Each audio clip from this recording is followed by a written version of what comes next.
Abraham Lincoln by George Haven Putnam, Part 1 out of 4. Introductory Note. The 12th of February 1909 was the 100th anniversary of the birth of Abraham Lincoln. In New York, as in other cities and towns throughout the Union, the day was devoted to commemoration exercises. And even in the South, in centers like Atlanta, the capture of which in 1864 had indicated the collapse of the cause of the Confederacy, representative Southerners gave their testimony to the life and character of the great American. The committee in charge of the commemoration in New York arranged for a series of addresses to be given to the people of the city, and it was my privilege to be selected as one of the speakers. It was an indication of the rapid passing away of the generation which had had to do with the events of the war, that the list of orators, 46 in all, included only 4 men who had ever seen the hero whose life and character they were describing. In writing out later, primarily for the information of children and grandchildren, my own address which had been delivered without notes, I found myself so far absorbed in the interest of the subject, and in the recollections of the war period, that I was impelled to expand the paper so that it should present a more comprehensive study of the career and character of Lincoln than it had been possible to attempt within the compass of an hour's talk, and should include also references, in outline, to the constitutional struggle that had preceded the contest and to the chief events of the war itself, with which the great war president had been most directly concerned. The monograph, therefore, while in the form of an essay or historical sketch, retains in certain portions the character of the spoken address with which it originated. It is now brought into print in the hope that it may be found of interest for certain readers of the younger generation and may serve as an incentive to the reading of the fuller histories of the war period, and particularly of the best of the biographies of the great American whom we honor as the people's leader.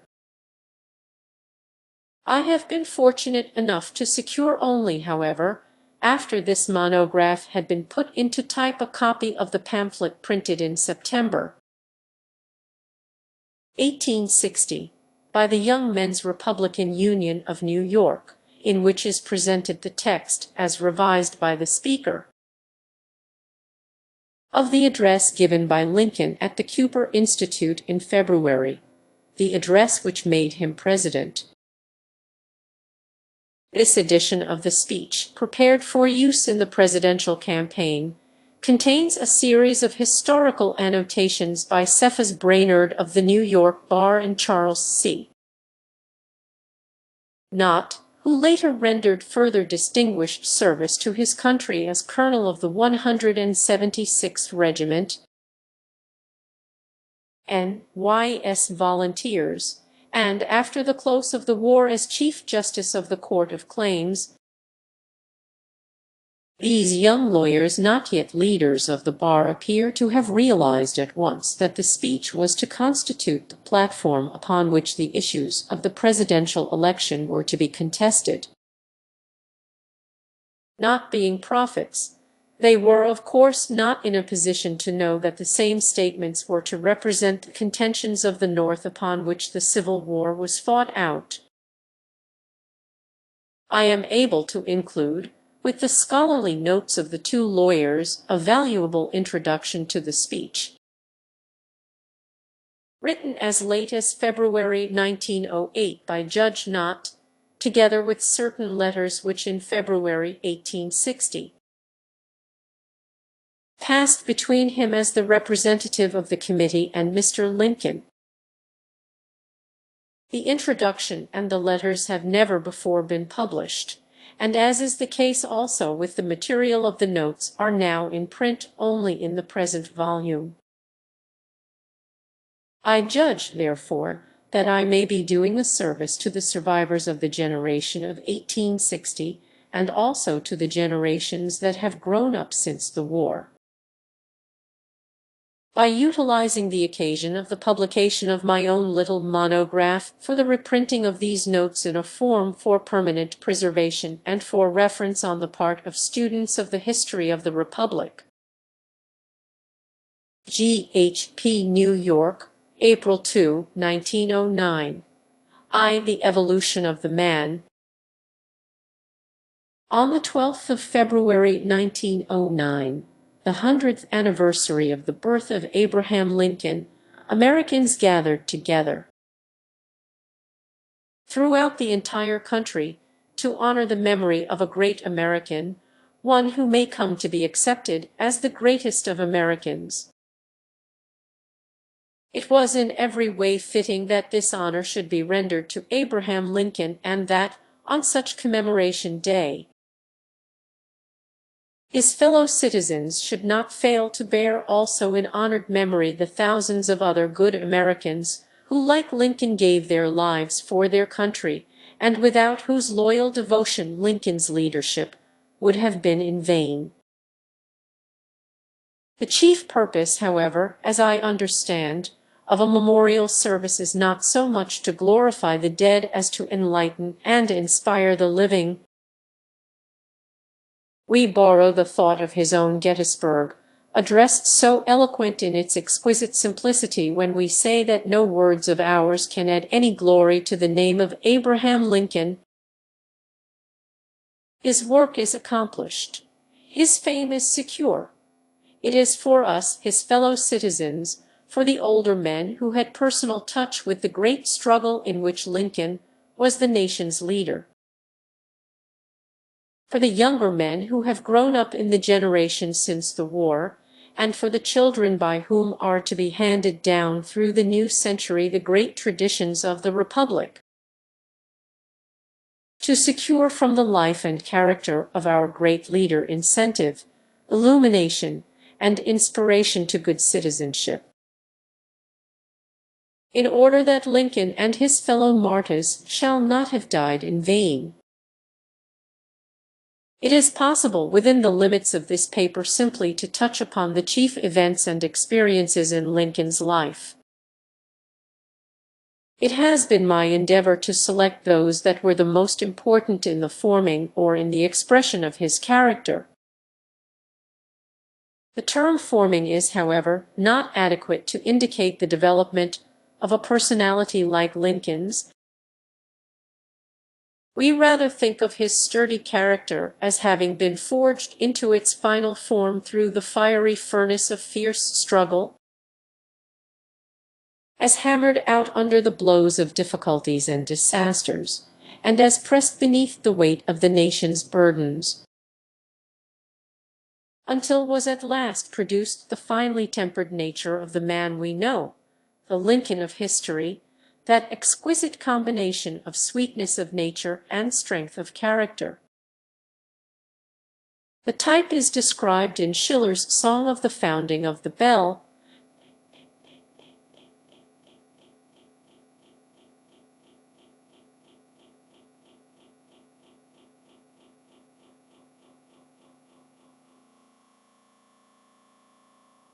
Oh,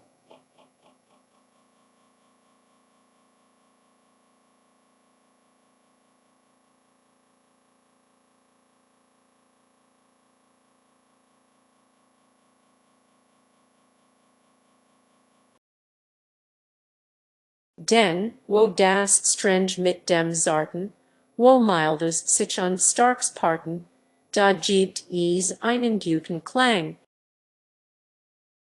There is a tendency to apply the term miraculous to the career of every hero, and in a sense such description is,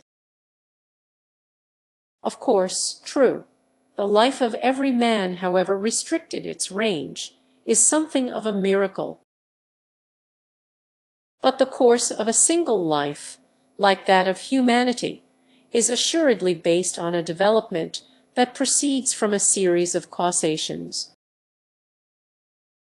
Holmes says that the education of a man begins 2 centuries before his birth. We may recall in this connection that Lincoln came of good stock. It is true that his parents belonged to the class of poor whites, but the Lincoln family can be traced from an eastern county of England. We might hope, for the purpose of genealogical harmony, that the county was Lincolnshire to Hingham in Massachusetts, and by way of Pennsylvania and Virginia to Kentucky. The grandfather of our Abraham was killed, while working in his field on the Kentucky farm, by predatory Indians shooting from the cover of the dense forest. Abraham's father, Thomas, at that time a boy, was working in the field where his father was murdered. Such an incident in Kentucky simply repeated what had been going on just a century before in Massachusetts, at Deerfield, and at dozens of other settlements on the edge of the great forest which was the home of the Indians. During the 100 years, the frontier of the white man's domain had been moved 1,000 miles to the southwest, and, as ever, there was still friction at the point of contact. The record of the boyhood of our Lincoln has been told in dozens of forms and in hundreds of monographs. We know of the simplicity of the penury, of the family life in the little one-roomed log hut that formed the home for the first 10 years of Abraham's life. We know of his little group of books collected with toil and self-sacrifice. The series, after some years of strenuous labor, comprised the Bible, Aesop's Fables, a tattered copy of Euclid's Geometry, and Weems' Life of Washington, the Euclid he had secured as a great prize from the son of a neighboring farmer. Abraham had asked the boy the meaning of the word demonstrate. His friend said that he did not himself know, but that he knew the word was in a book which he had at school. And he hunted up the Euclid. After some bargaining, the Euclid came into Abraham's possession. In accordance with his practice, the whole contents were learned by heart. Abraham's later opponents at the bar or in political discussion came to realize that he understood the meaning of the word demonstrate. In fact, references to specific problems of Euclid occurred in some of his earlier speeches at the bar. A year or more later, when the Lincoln family had crossed the river to Indiana, there was added to the library a copy of the revised statutes of the state. The Weems Washington had been borrowed by Lincoln from a neighboring farmer. The boy kept it at night under his pillow, and on the occasion of a storm, the water blew in through the chinks of the logs that formed the wall of the cabin, drenching the pillow and the head of the boy, a small matter in itself, and wetting and almost spoiling the book. This was a grave misfortune.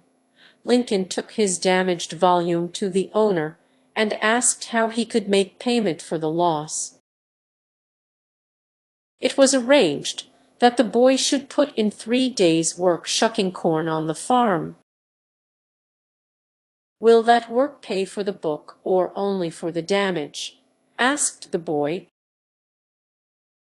It was agreed that the labor of 3 days should be considered sufficient for the purchase of the book. The text of this biography, and the words of each valued volume in the little library, were absorbed into the memory of the reader. It was his practice when going into the field for work to take with him written-out paragraphs from the book that he had at the moment in mind, and to repeat these paragraphs between the various chores or between the wood chopping until every page was committed by heart. Paper was scarce and dear, and for the boy unattainable.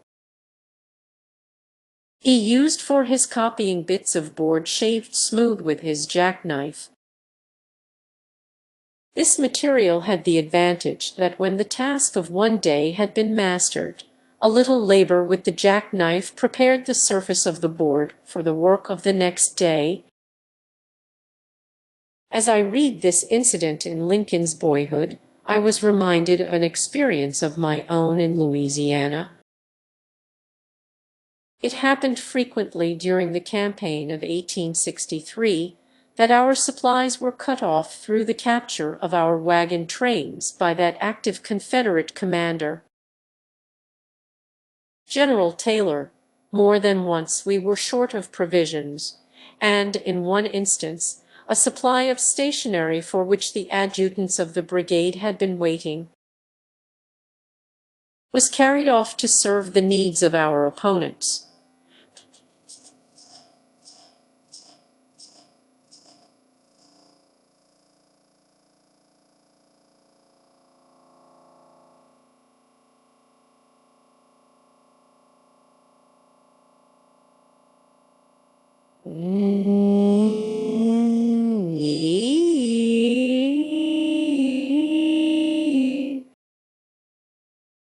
We tore down a convenient and unnecessary shed and utilized from the roof the shingles, the clean portions of which made an admirable substitute for paper. For some days, the morning reports of the brigade were filed on shingles. Lincoln's work as a farm hand was varied by 2 trips down the river to New Orleans. The opportunity had been offered to the young man by the neighboring storekeeper, Gentry, to take part in the trip of a flatboat which carried the produce of the county to New Orleans, to be there sold in exchange for sugar or rum. Lincoln was, at the time of these trips, already familiar with certain of the aspects and conditions of slavery. But the inspection of the slave market in New Orleans stamped upon his sensitive imagination a fresh and more somber picture,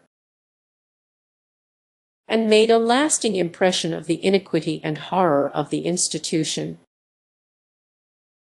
From the time of his early manhood, Lincoln hated slavery. What was exceptional, however, in his state of mind was that, while abominating the institution, he was able to give a sympathetic understanding to the opinions and to the prejudices of the slave owners. In all his long fight against slavery as the curse both of the white and of the black, and as the great obstacle to the natural and wholesome development of the nation, we do not at any time find a trace of bitterness against the men of the South who were endeavoring to maintain and to extend the system.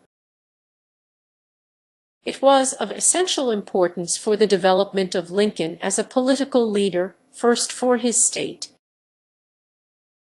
and later in the contest that became national, that he should have possessed an understanding, which was denied to many of the anti-slavery leaders,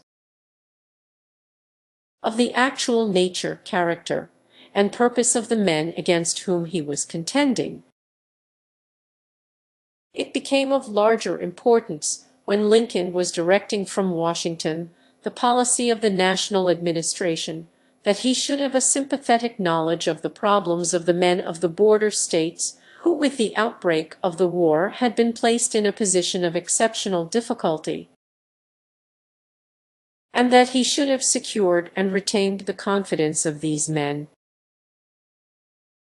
It seems probable that if the war president had been a man of Northern birth and Northern prejudices, if he had been one to whom the wider,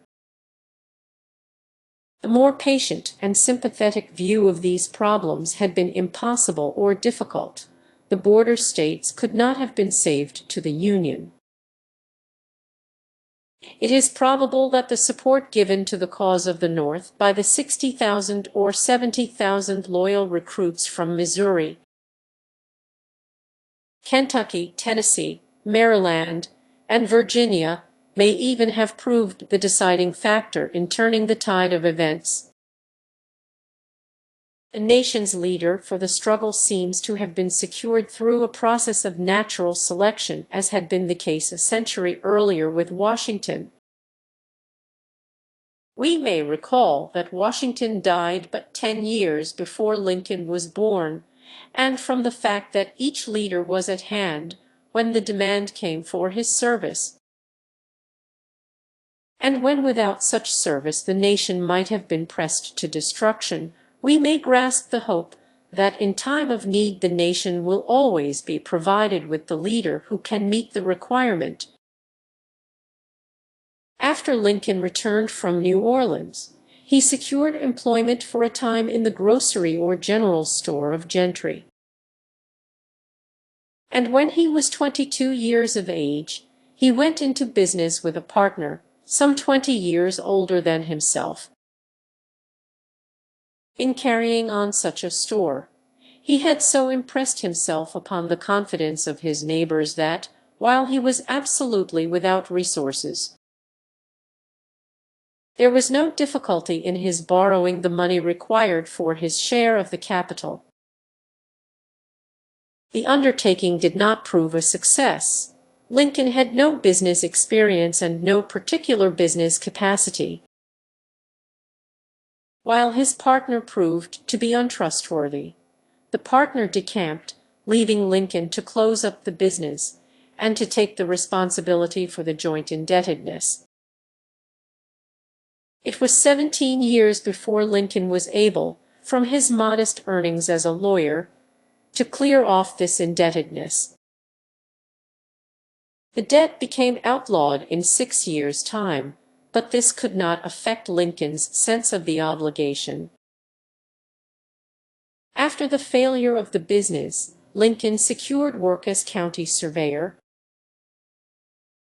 In this, he was following the example of his predecessor Washington, with whose career as a surveyor the youngster who knew Weems' biography by heart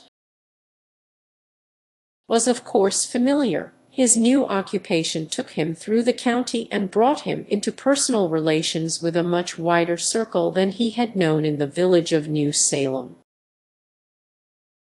And in his case, the personal relation counted for much. The history shows that no one who knew Lincoln failed to be attracted by him or to be impressed with the fullest confidence in the man's integrity of purpose and of action. Roman II. Work at the bar and entrance into politics. In 1834, when he was 25 years old, Lincoln made his first entrance into politics, presenting himself as candidate for the Assembly. His defeat was not without compensations. He secured in his own village or township, New Salem, no less than 208 out of the 211 votes cast. This prophet had honor with those who knew him. 2 years later, he tried again, and this time with success. His journeys as a surveyor had brought him into touch with, and into the confidence of, enough voters throughout the county to secure the needed majority. Lincoln's active work as a lawyer lasted from 1834 to 1860, or for about 26 years. He secured in the cases undertaken by him a very large proportion of successful decisions. Such a result is not entirely to be credited to his effectiveness as an advocate. The first reason was that in his individual work, that is to say, in the matters that were taken up by himself rather than by his partner, he accepted no case in the justice of which he did not himself have full confidence. As his fame as an advocate increased, he was approached by an increasing number of clients who wanted the advantage of the effective service of the young lawyer, and also of his assured reputation for honesty of statement and of management. Unless, however, He believed in the case. He put such suggestions to one side even at the time when the income was meager, and when every dollar was of importance. Lincoln's record at the bar has been somewhat obscured by the value of his public service, but as it comes to be studied, it is shown to have been both distinctive and important. His law books were, like those of his original library, few, but whatever volumes he had of his own and whatever he was able to place his hands upon from the shelves of his friends, he mastered thoroughly. His work at the bar gave evidence of his exceptional powers of reasoning, while it was itself also a large influence in the development of such powers. The counsel who practiced with and against him, the judges before whom his arguments were presented, and the members of the juries, the hard-headed working citizens of the state, seem to have all been equally impressed with the exceptional fairness with which the young lawyer presented not only his own case but that of his opponent. He had great tact in holding his friends, in convincing those who did not agree with him, and in winning over opponents.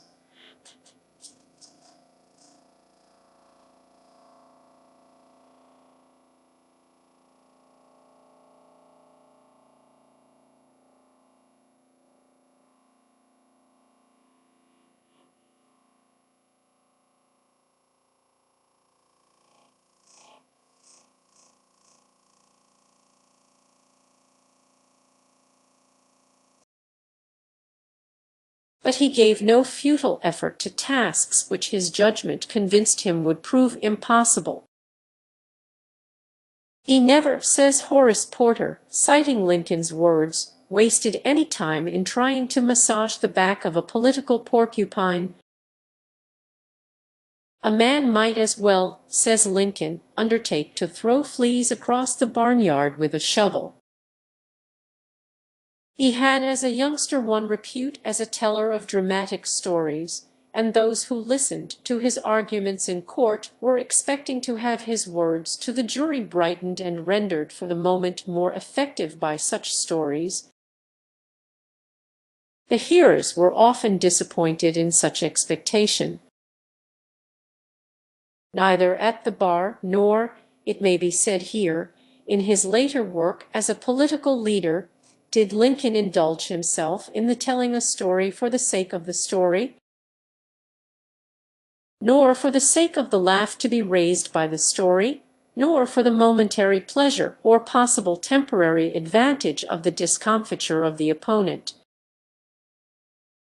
The story was used, whether in law or in politics, only when it happened to be the shortest and most effective method of making clear an issue or of illustrating a statement.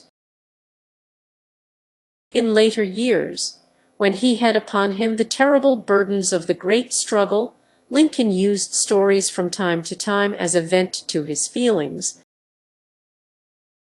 The impression given was that by an effort of will, and in order to keep his mind from dwelling too continuously upon the tremendous problems upon which he was engaged, he would, by the use of some humorous reminiscence, set his thoughts in a direction as different as possible from that of his cares. A third and very valuable use of the story which grew up in his Washington days was to turn aside some persistent but impossible application, and to give to the applicant, with the least risk of unnecessary annoyance to his feelings, the no that was necessary. It is doubtless also the case that, as has happened to other men gifted with humor, Lincoln's reputation as a storyteller caused to be ascribed to him a great series of anecdotes and incidents of one kind or another, some of which would have been entirely outside of, and inconsistent with, his own standard and his own method. There is the further and final word to be said about Lincoln's stories, that they were entitled to the geometrical commendation of being neither too long nor too broad. In 1846, Lincoln was elected to Congress as a Whig. The circle of acquaintances whom he had made in the county as surveyor had widened out with his work as a lawyer. He secured a unanimous nomination and was elected without difficulty in a constituency comprising 6 counties. I find in the record of the campaign the detail that Lincoln returned to certain of his friends who had undertaken to find the funds for election expenses. $199.90 out of the $200 subscribed. In 1847, Lincoln was one of the group of Whigs in Congress who opposed the Mexican War. These men took the ground that the war was one of aggression and spoliation. Their views, which were quite prevalent throughout New England, are effectively presented in Lowell's Biglow papers. When the army was once in the field, Lincoln was, however, ready to give his congressional vote for the fullest and most energetic support. A year or more later, he worked actively for the election of General Taylor. He took the ground that the responsibility for the war rested not with the soldiers who had fought it to a successful conclusion, but with the politicians who had devised the original land-grabbing scheme. In 1849, we find Lincoln's name connected with an invention for lifting vessels over shoals. His sojourn on the Sangamon River and his memory of the attempt, successful for the moment but ending in failure, to make the river available for steamboats, had attracted his attention to the problem of steering river vessels over shoals. In 1864, when I was campaigning on the Red River in Louisiana, I noticed with interest a device that had been put into shape for the purpose of lifting river steamers over shoals. This device took the form of stilts which for the smaller vessels and only the smaller steamers could as a rule be managed in this way were fastened on pivots from the upper deck on the outside of the hull and were worked from the deck with a force of 2 or 3 men at each stilt. The difficulty on the Red River was that the rebel sharpshooters from the banks made the management of the stilts irregular. In 1854, Douglas carried through Congress the Kansas-Nebraska bill. This bill repealed the Missouri Compromise of 1820 and canceled also the provisions of the series of compromises of 1850. Its purpose was to throw open for settlement and for later organization as slave states the whole territory of the Northwest from which, under the Missouri Compromise, slavery had been excluded. The Kansas-Nebraska bill not only threw open a great territory to slavery but reopened the whole slavery discussion. The issues that were brought to the front in the discussions about this bill, and in the still more bitter contests after the passage of the bill in regard to the admission of Kansas as a slave state, were the immediate precursors of the Civil War. The larger causes lay further back, but the war would have been postponed for an indefinite period if it had not been for the pressing on the part of the South for the right to make slave states throughout the entire territory of the country, and for the readiness on the part of certain Democratic leaders of the North, of whom Douglas was the chief, to accept this contention and through such expedients to gain, or to retain, political control for the Democratic Party. In one of the long series of debates in Congress on the question of the right to take slaves into free territory, A planter from South Carolina drew an affecting picture of his relations with his old colored foster mother, the mammy of the plantation. "Do you tell me," he said, addressing himself to a Free Soil opponent, "that I, a free American citizen, am not to be permitted, if I want to go across the Missouri River, to take with me my whole home circle?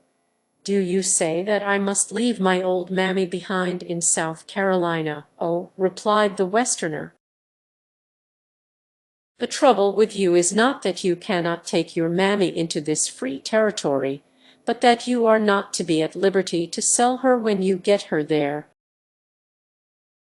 Lincoln threw himself with full earnestness of conviction and ardor into the fight to preserve for freedom the territory belonging to the nation.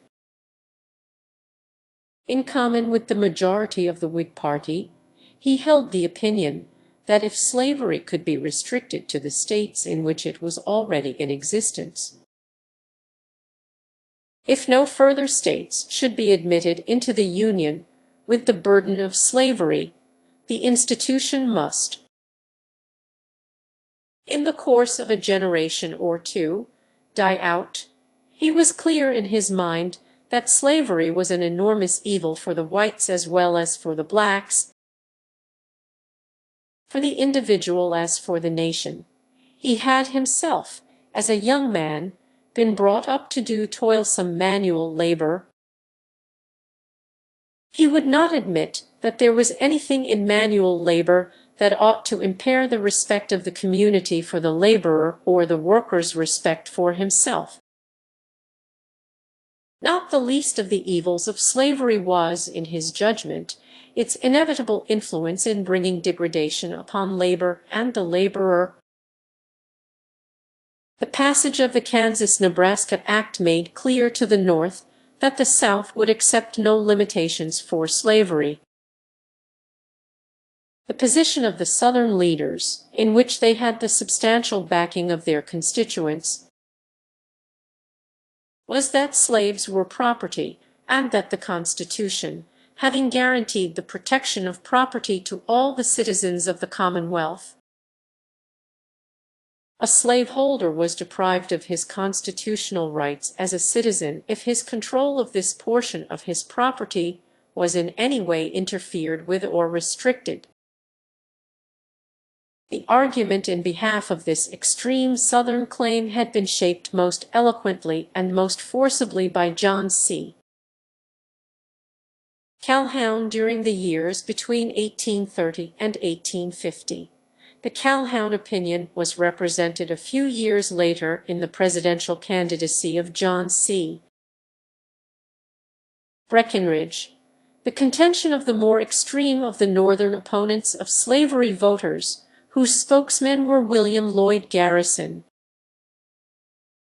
Wendell Phillips, James G. Birney, Owen Lovejoy, and others, was that the Constitution, insofar as it recognized slavery, which it did only by implication, was a compact with evil. They held that the fathers had been led into this compact unwittingly, and without full realization of the responsibilities that they were assuming for the perpetuation of a great wrong. They refused to accept the view that later generations of American citizens were to be bound for an indefinite period by this error of judgment on the part of the fathers.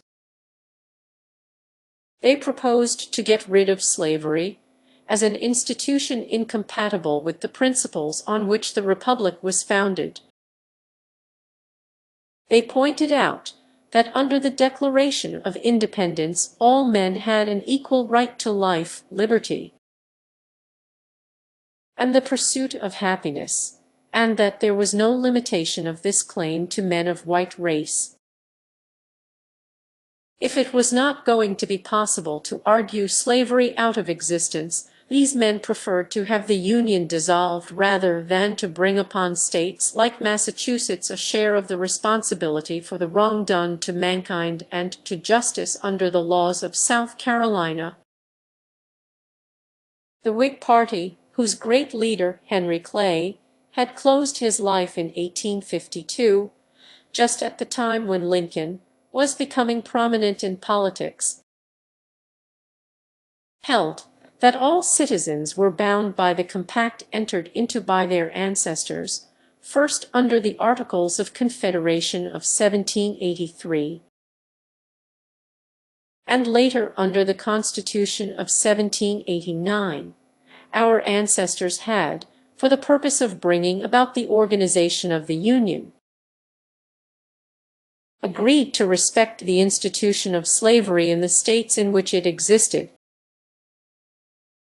The Whigs of 1850 held, therefore, that in such of the slave states as had been part of the original 13, slavery was an institution to be recognized and protected under the law of the land. They admitted, further, that what their grandfathers had done in 1789 had been in a measure confirmed by the action of their fathers in 1820. The Missouri Compromise of 1820, in making clear that all states thereafter organized north of the line 3630 were to be free states,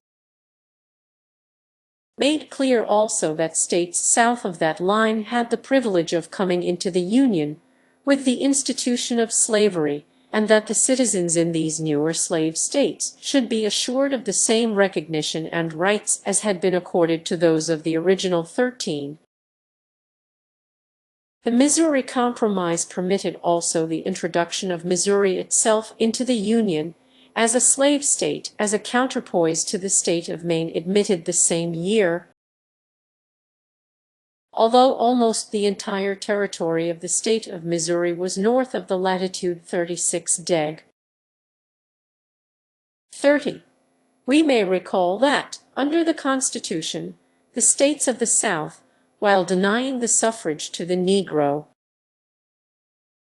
had secured the right to include the Negro population as a basis for their representation in the lower house.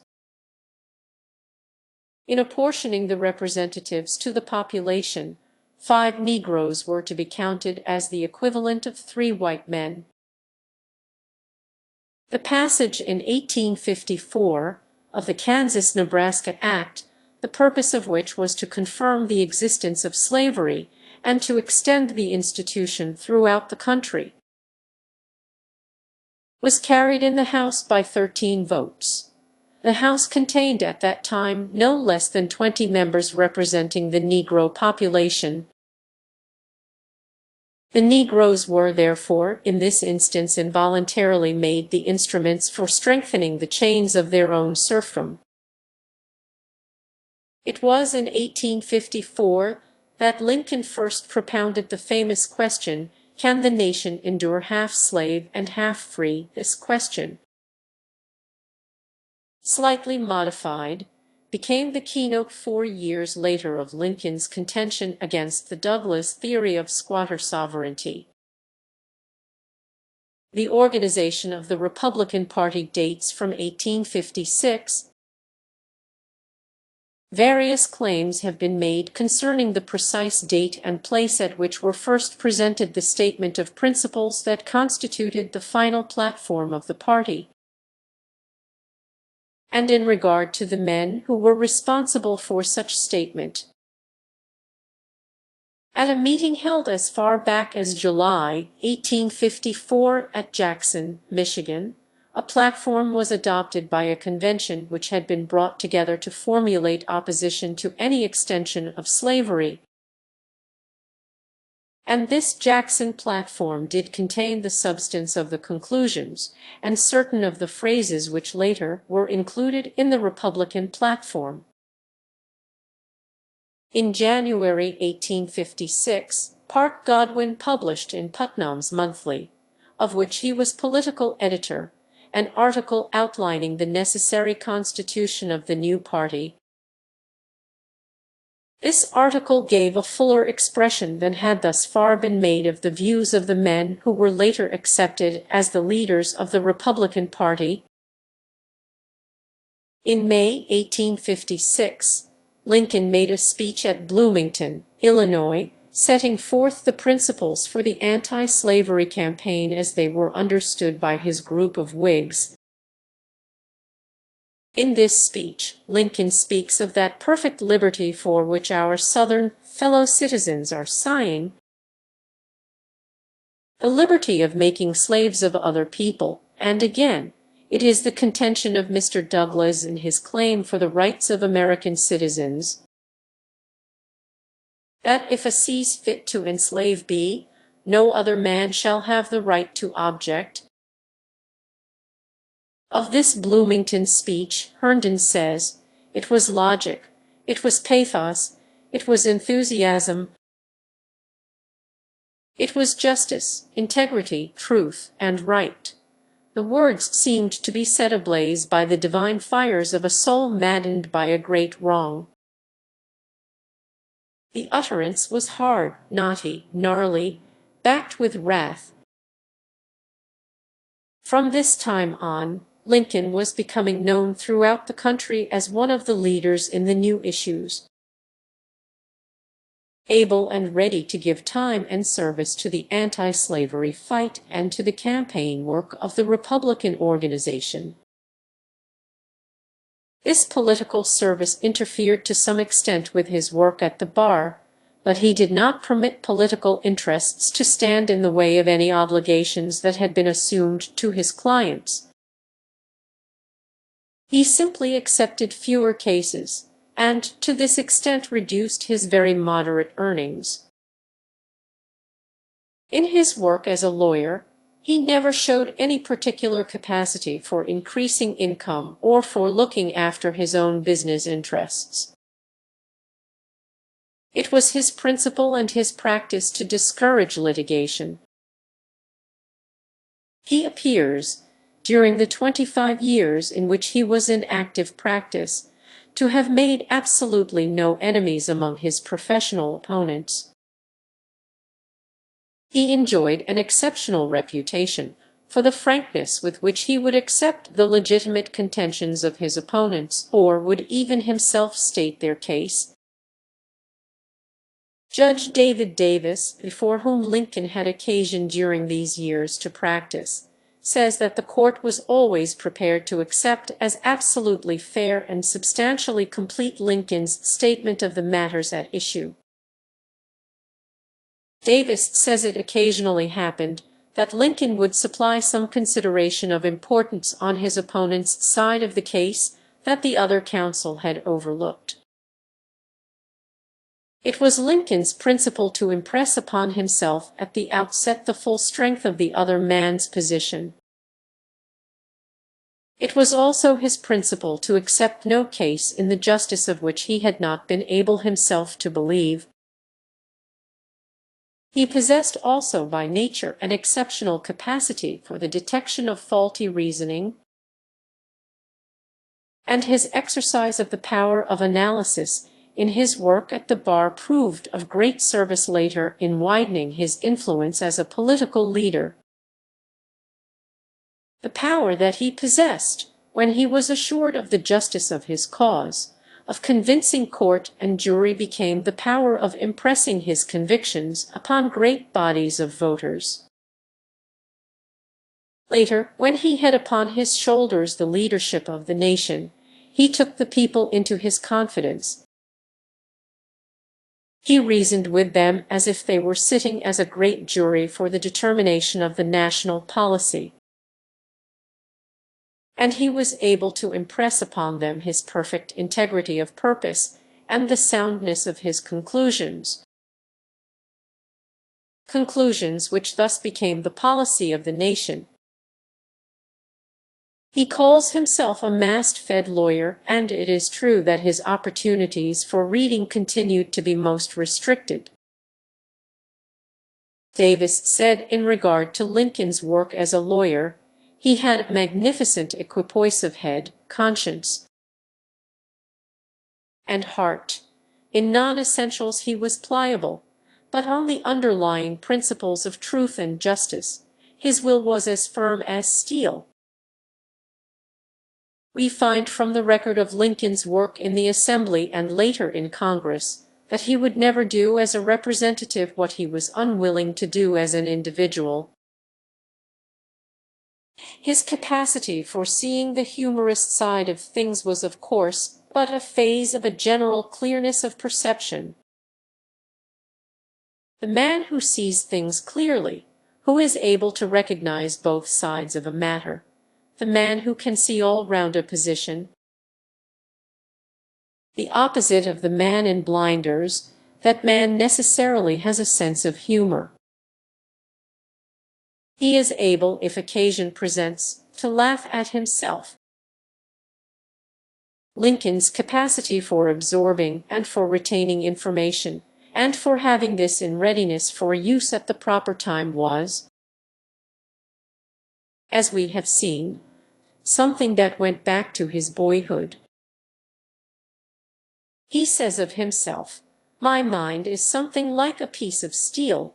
It is very hard to scratch anything on it, and almost impossible after you have got it there to rub it out." Lincoln's correspondence has been preserved with what is probably substantial completeness. The letters written by him to friends, acquaintances, political correspondents, individual men of one kind or another,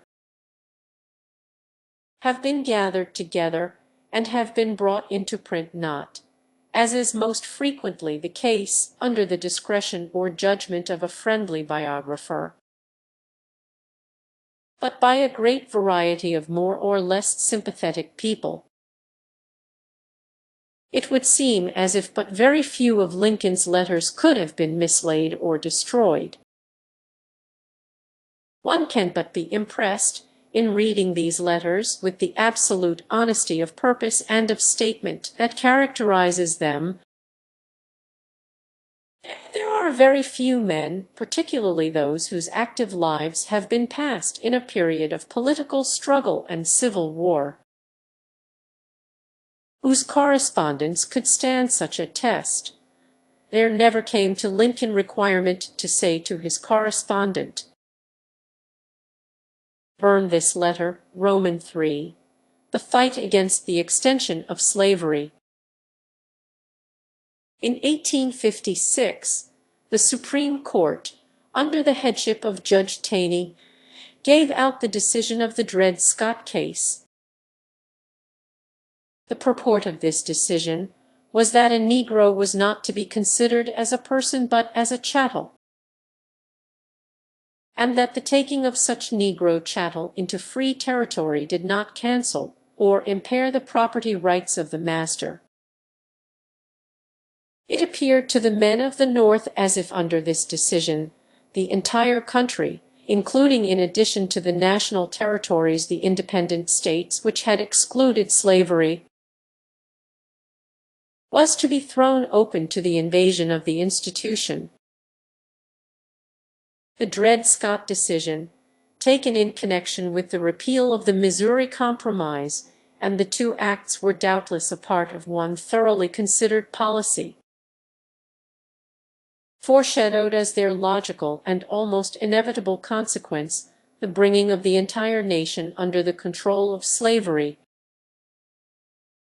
The men of the future state of Kansas made during 1856–57 a plucky fight to keep slavery out of their borders. The so-called Lecompton Constitution undertook to force slavery upon Kansas. This constitution was declared by the administration, that of President Buchanan, to have been adopted. But the fraudulent character of the voting was so evident that Walker, the Democratic governor, although a sympathizer with slavery, felt compelled to repudiate it. This constitution was repudiated also by Douglas, although Douglas had declared that the state ought to be thrown open to slavery. Jefferson Davis, at that time Secretary of War, declared that Kansas was in a state of rebellion, and that the rebellion must be crushed. Armed bands from Missouri crossed the river to Kansas for the purpose of casting fraudulent votes, and for the further purpose of keeping the free soil settlers away from the polls. This fight for freedom in Kansas gave a further basis for Lincoln's statement that a house divided against itself cannot stand. This government cannot endure half slave and half free. It was with this statement as his starting point that Lincoln entered into his famous senatorial campaign with Douglas. Douglas had already represented Illinois in the Senate for 2 terms and had, therefore, the advantage of possession and of a substantial control of the machinery of the state. He had the repute at the time of being the leading political debater in the country. He was shrewd, forcible, courageous, and, in the matter of convictions, unprincipled. He knew admirably how to cater to the prejudices of the masses. His career thus far had been one of unbroken success. His senatorial fight was, in his hope and expectation, to be but a step towards the presidency. The Democratic Party, with an absolute control south of Mason and Dixon's line, and with a very substantial support in the northern states, was in a position, if unbroken, to control with practical certainty the presidential election of 1860. Douglas seemed to be the natural leader of the party. It was necessary for him, however, while retaining the support of the Democrats of the North, to make clear to those of the South that his influence would work for the maintenance and for the extension of slavery. The South was well pleased with the purpose and with the result of the Dred Scott decision, and with the repeal of the Missouri Compromise. It is probable, however, that if the Dred Scott decision had not given to the South so full a measure of satisfaction, the South would have been more ready to accept the leadership of a Northern Democrat like Douglas. Up to a certain point in the conflict, they had felt the need of Douglas and had realized the importance of the support that he was in a position to bring from the North. When, however, the Missouri Compromise had been repealed, and the Supreme Court had declared that slaves must be recognized as property throughout the entire country, the Southern claims were increased to a point to which certain of the followers of Douglas were not willing to go. It was a large compliment to the young lawyer of Illinois to have placed upon him the responsibility of leading. Against such a competitor as Douglas, the contest of the Whigs and of the Free Soilers back of the Whigs, against any further extension of slavery, a contest which was really a fight for the continued existence of the nation. Lincoln seems to have gone into the fight with full courage, the courage of his convictions. He felt that Douglas was a trimmer, and he believed that the issue had now been brought to a point at which the trimmer could not hold support on both sides of Mason and Dixon's line. He formulated at the outset of the debate a question which was pressed persistently upon Douglas during the succeeding 3 weeks. This question was worded as follows: can the people of a United States territory, prior to the formation of a state constitution, or against the protest of any citizen of the United States, exclude slavery?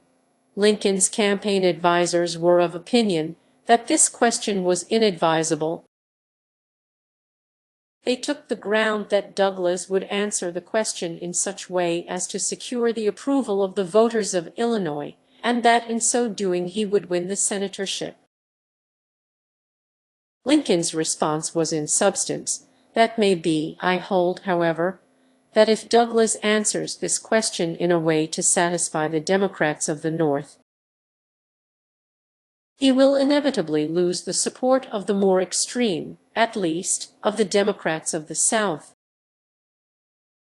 We may lose the senatorship as far as my personal candidacy is concerned. If, however, Douglas fails to retain the support of the South, he cannot become president in 1860. The line will be drawn directly between those who are willing to accept the extreme claims of the South and those who resist these claims. A right decision is the essential thing for the safety of the nation. The question gave no little perplexity to Douglas. He finally, however, replied that in his judgment the people of a United States territory had the right to exclude slavery. Asked again by Lincoln how he brought this decision into accord with the Dred Scott decision, he replied in substance, "Well, they have not the right to take constitutional measures to exclude slavery, but they can by local legislation render slavery practically impossible." The Dred Scott decision had in fact itself overturned the Douglas theory of popular sovereignty or squatter sovereignty. Douglas was only able to say that his sovereignty contention made provision for such control of domestic or local regulations as would make slavery impossible. The South, rendered autocratic by the authority of the Supreme Court, was not willing to accept the possibility of slavery being thus restricted out of existence in any part of the country. The Southerners repudiated Douglas as Lincoln had prophesied they would do. Douglas had been trying the impossible task of carrying water on both shoulders. He gained the senatorship by a narrow margin. He secured in the vote in the legislature a majority of 8. But Lincoln had even in this fight won the support of the people.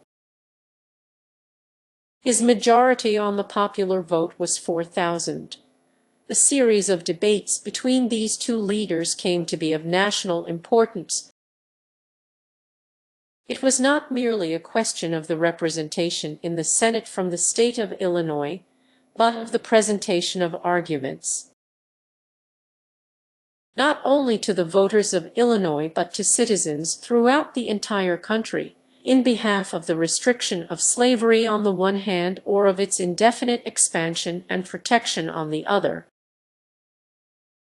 The debate was educational not merely for the voters who listened, but for the thousands of other voters who read the reports. It would be an enormous advantage for the political education of candidates and for the education of voters if such debates could become the routine in congressional and presidential campaigns. Under the present routine, we have, in place of an assembly of voters representing the conflicting views of the two parties or of the several political groups, a homogeneous audience of one way of thinking, and speakers who have no opponent present to check the temptation to launch forth into wild statements, personal abuse, and irresponsible conclusions. An interruption of the speaker is considered to be a disturbance of order, and the man who is not fully in sympathy with the views of the audience is likely to be put out as an interloper. With a system of joint debates, the speakers would be under an educational repression. False or exaggerated statements would not be made, or would not be made consciously, because they would be promptly corrected by the other fellow. There would of necessity come to be a better understanding and a larger respect for the positions of the opponent. The men who would be selected as leaders or speakers to enforce the contentions of the party would have to possess some reasoning faculty as well as oratorical fluency. The voters, instead of being shut in with one group of arguments more or less reasonable, would be brought into touch with the arguments of other groups of citizens. I can conceive of no better method for bringing representative government onto a higher plane and for making an election what it ought to be. A reasonable decision by reasoning voters than the institution of joint debates. I cite certain of the incisive statements that came into Lincoln's 7 debates. A slave, says Judge Douglas on the authority of Judge Taney, is a human being who is legally not a person but a thing. I contend that slavery is founded on the selfishness of man's nature. Slavery is a violation of the eternal right, and as long as God reigns, and as school children read, that black evil can never be consecrated into God's truth. A man does not lose his right to a piece of property which has been stolen. Can a man lose a right to himself if he himself has been stolen? The following words present a summary of Lincoln's statements.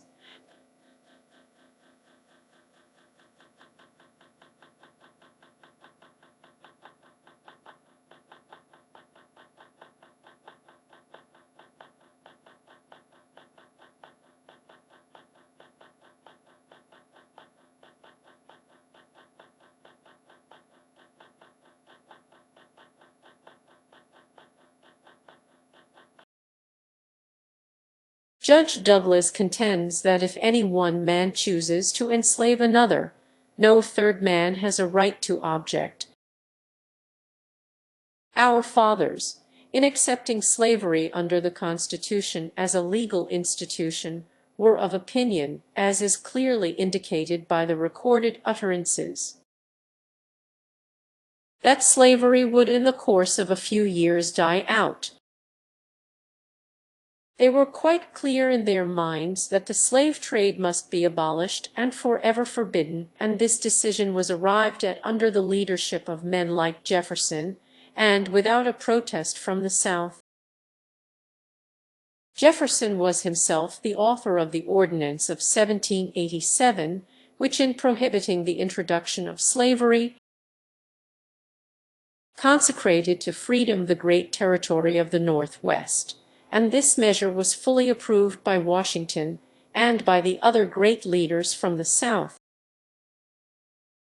Where slavery exists, full liberty refuses to enter. It was only through this wise action of the fathers that it was possible to bring into existence, through colonization, the great territories and great states of the Northwest.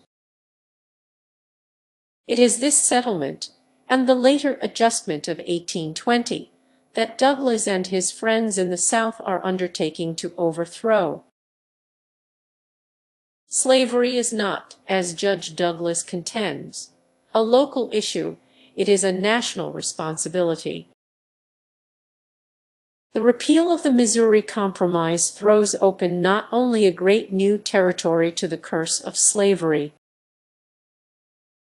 it throws open the whole slavery question for the embroiling of the present generation of Americans.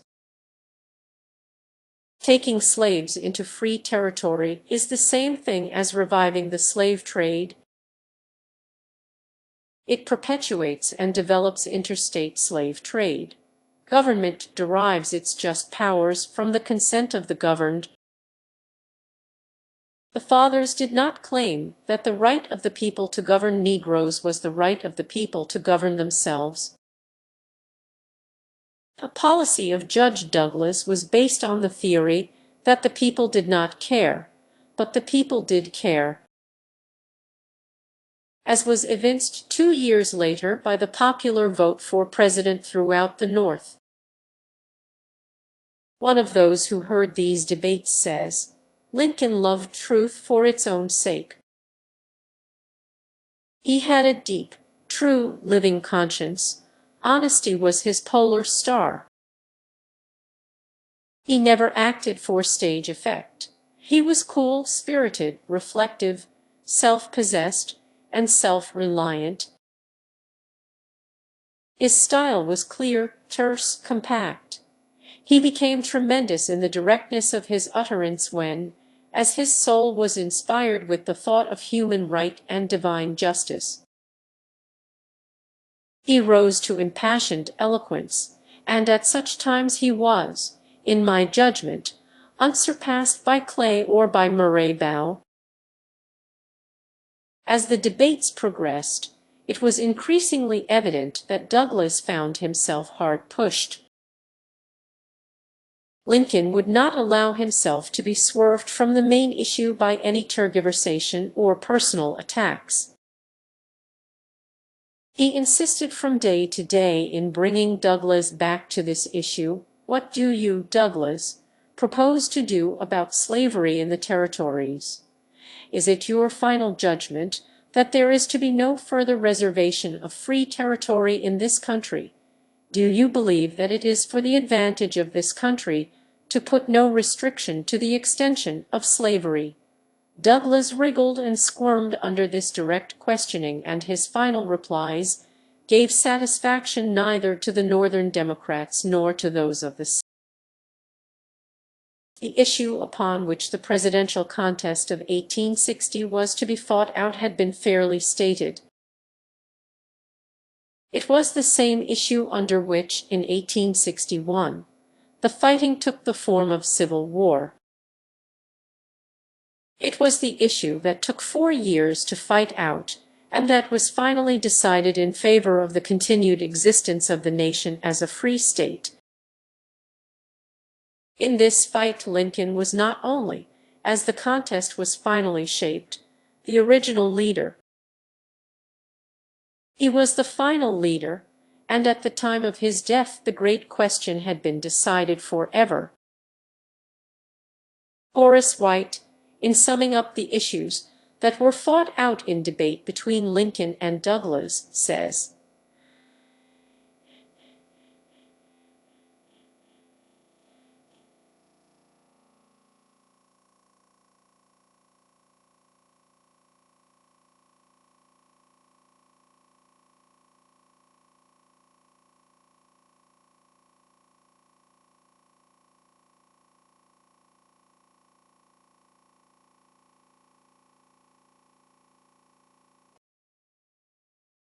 "44 years have passed away since the Civil War came to an end, and we are now able to take a dispassionate view of the question in dispute. The people of the South are now generally agreed that the institution of slavery was a direful curse to both races. We of the North must confess that there was considerable foundation for the asserted right of states to secede. Although the Constitution did in distinct terms make the federal government supreme, it was not so understood at first by the people either North or South. Particularism prevailed everywhere at the beginning. Nationalism was an aftergrowth and a slow growth proceeding mainly from the habit into which people fell of finding their common center of gravity at Washington City, and of viewing it as the place whence the American name and fame were blazoned to the world. During the first half-century of the Republic, the North and South were changing coats from time to time on the subject of state rights and the right to secede, but meanwhile the Constitution itself was working silently in the North to undermine the particularism of Jefferson and to strengthen the nationalism of Hamilton. It had accomplished its work in the early 30s, when it found its perfect expression in Webster's reply to Hayne. But the Southern people were just as firmly convinced that Hayne was the victor in that contest as the Northern people were that Webster was. The vast material interests bottomed on slavery offset and neutralized the unifying process in the South, while it continued its wholesome work in the North, and thus the clashing of ideas paved the way for the clash of arms. that the behavior of the slaveholders resulted from the circumstances in which they were placed and not from any innate deviltry, is a fact now conceded by all impartial men. It was conceded by Lincoln both before the war and during the war, and this fact accounts for the affection bestowed upon him by Southern hearts today.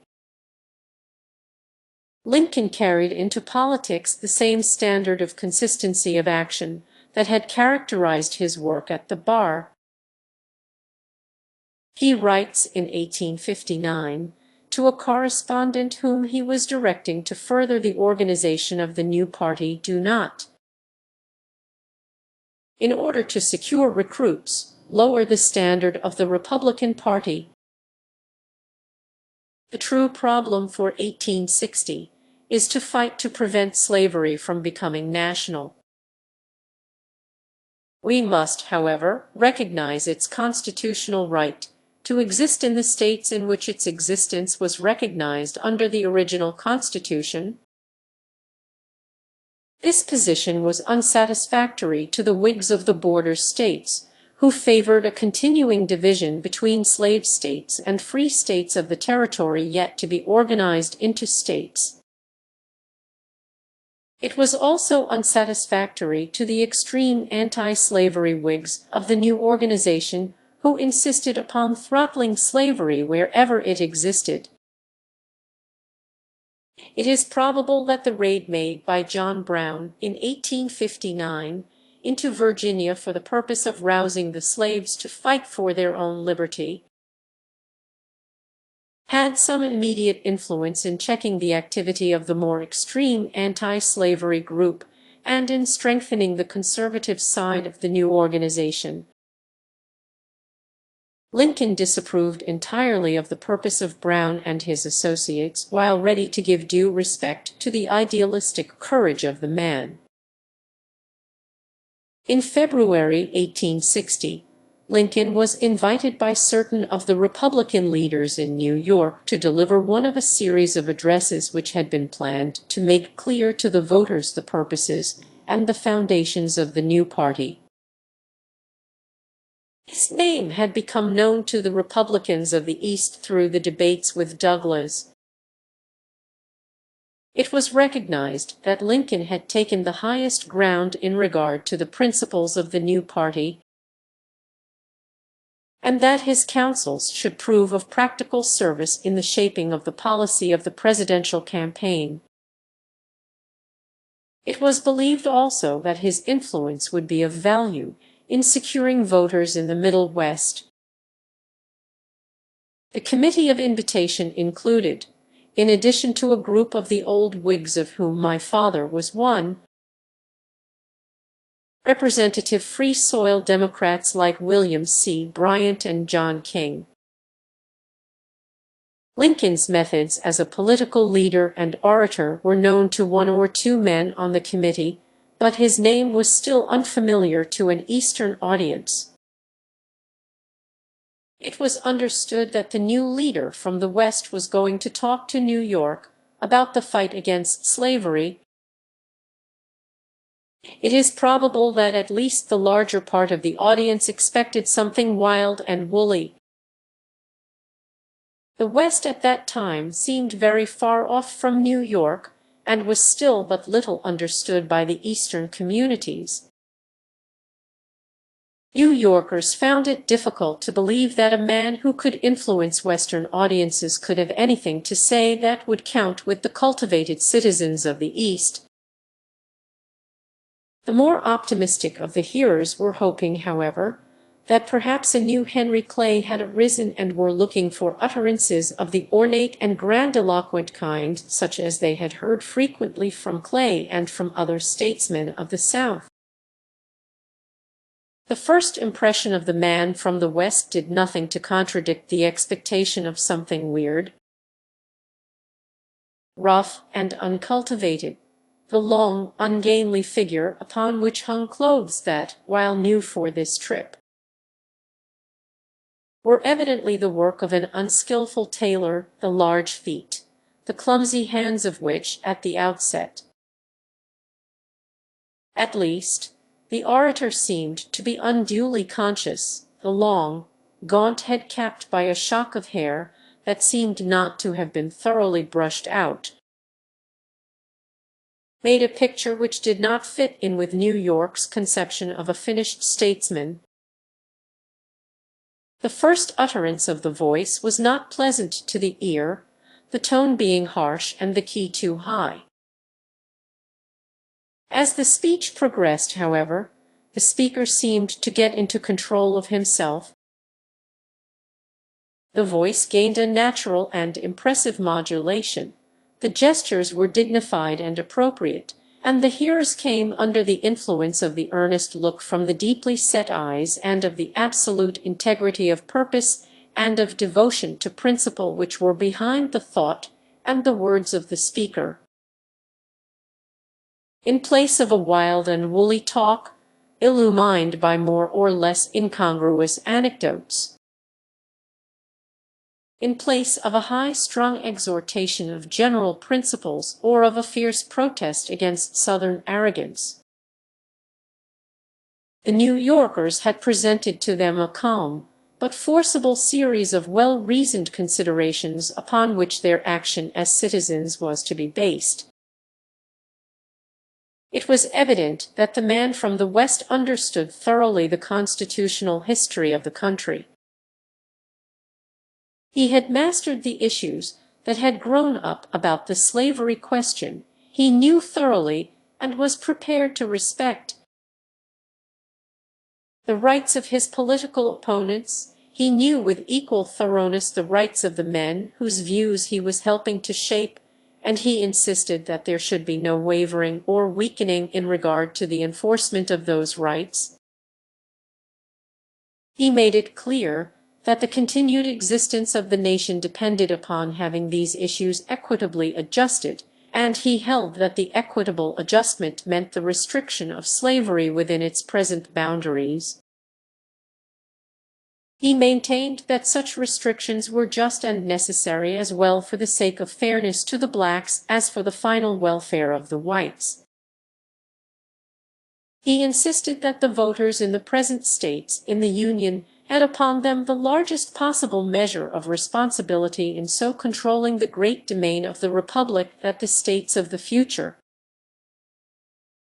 the states in which their children and their grandchildren were to grow up as citizens, must be preserved in full liberty,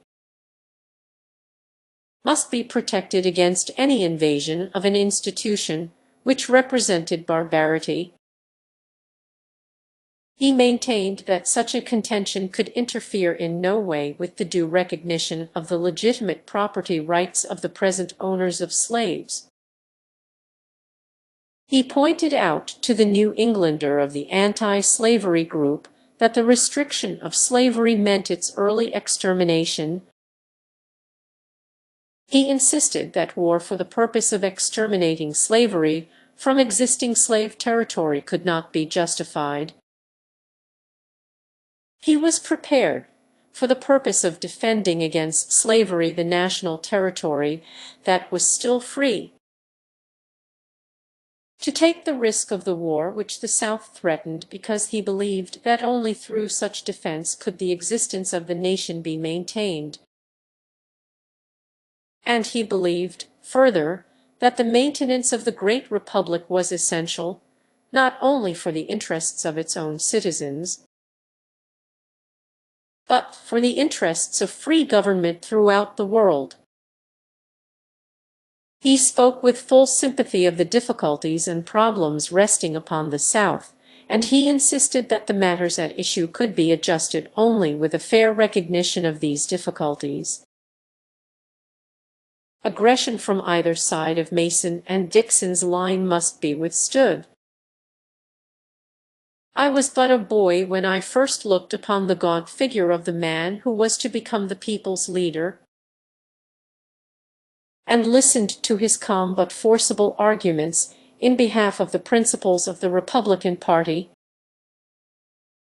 It is not likely that at the time I took in, with any adequate appreciation, the weight of the speaker's reasoning. I have read the address more than once since, and it is, of course, impossible to separate my first impressions from my later direct knowledge. I do remember that I was at once impressed with the feeling that here was a political leader whose methods differed from those of any politician to whom I had listened. His contentions were based not upon invective or abuse of the other fellow, but purely on considerations of justice, on that everlasting principle that what is just, and only what is just, represents the largest and highest interests of the nation as a whole. I doubt whether there occurred in the whole speech a single example of the stories which had been associated with Lincoln's name. The speaker was evidently himself impressed with the greatness of the opportunity, and with the dignity and importance of his responsibility. The speech, in fact, gave the keynote to the coming campaign. It is hardly necessary to add that it also decided the selection of the national leader not only for the political campaign,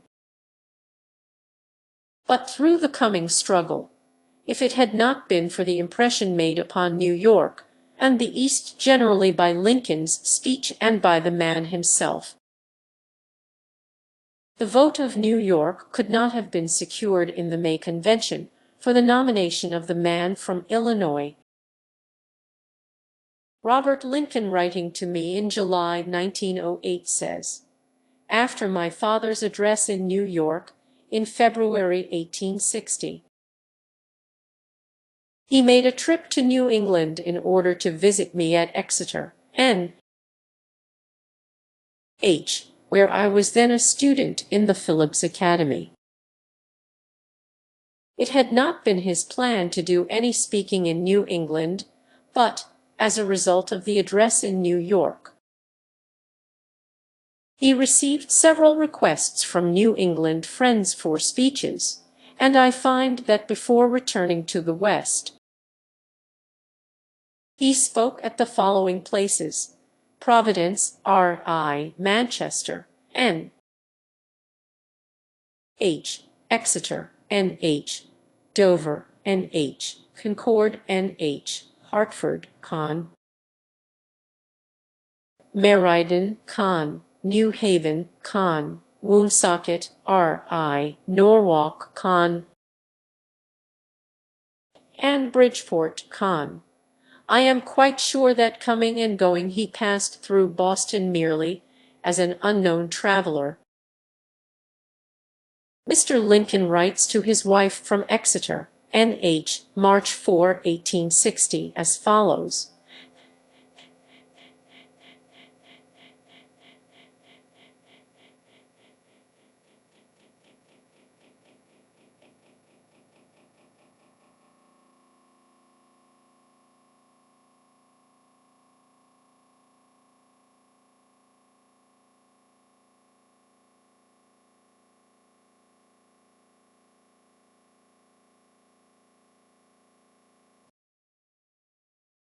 "I have been unable to escape this toil. If I had foreseen it, I think I would not have come East at all. The speech at New York, being within my calculation before I started, went off passably well and gave me no trouble whatever. The difficulty was to make 9 others, the 4 reading audiences who had already seen all my ideas in print. An edition of Mr. Lincoln's address was brought into print in September 1860 by the Young Men's Republican Union of New York, with notes by Charles C., not later Colonel, and after the war judge of the Court of Claims in Washington, and Cephas Brainerd. The publication of this pamphlet shows that as early as September 1860, the historic importance and permanent value of this speech were fairly realized by the national leaders of the day. In the preface to the reprint, the editors say, "The address is characterized by wisdom, truthfulness, and learning. From the first line to the last, from his premises to his conclusion, the speaker travels with a swift, unerring directness that no logician has ever excelled. His argument is complete, and is presented without the affectation of learning, and without the stiffness which usually accompanies dates and details. A single simple sentence contains a chapter of history that has taken days of labor to verify, and that must have cost the author months of investigation to acquire. The reader may take up this address as a political pamphlet, but he will leave it as an historical treatise, brief, complete, perfect, sound, impartial truth, which will serve the time and the occasion that called it forth, and which will be esteemed hereafter no less for its unpretending modesty than for its intrinsic worth. Horace White, who was himself present at the Chicago Convention, writes in 1909 as follows: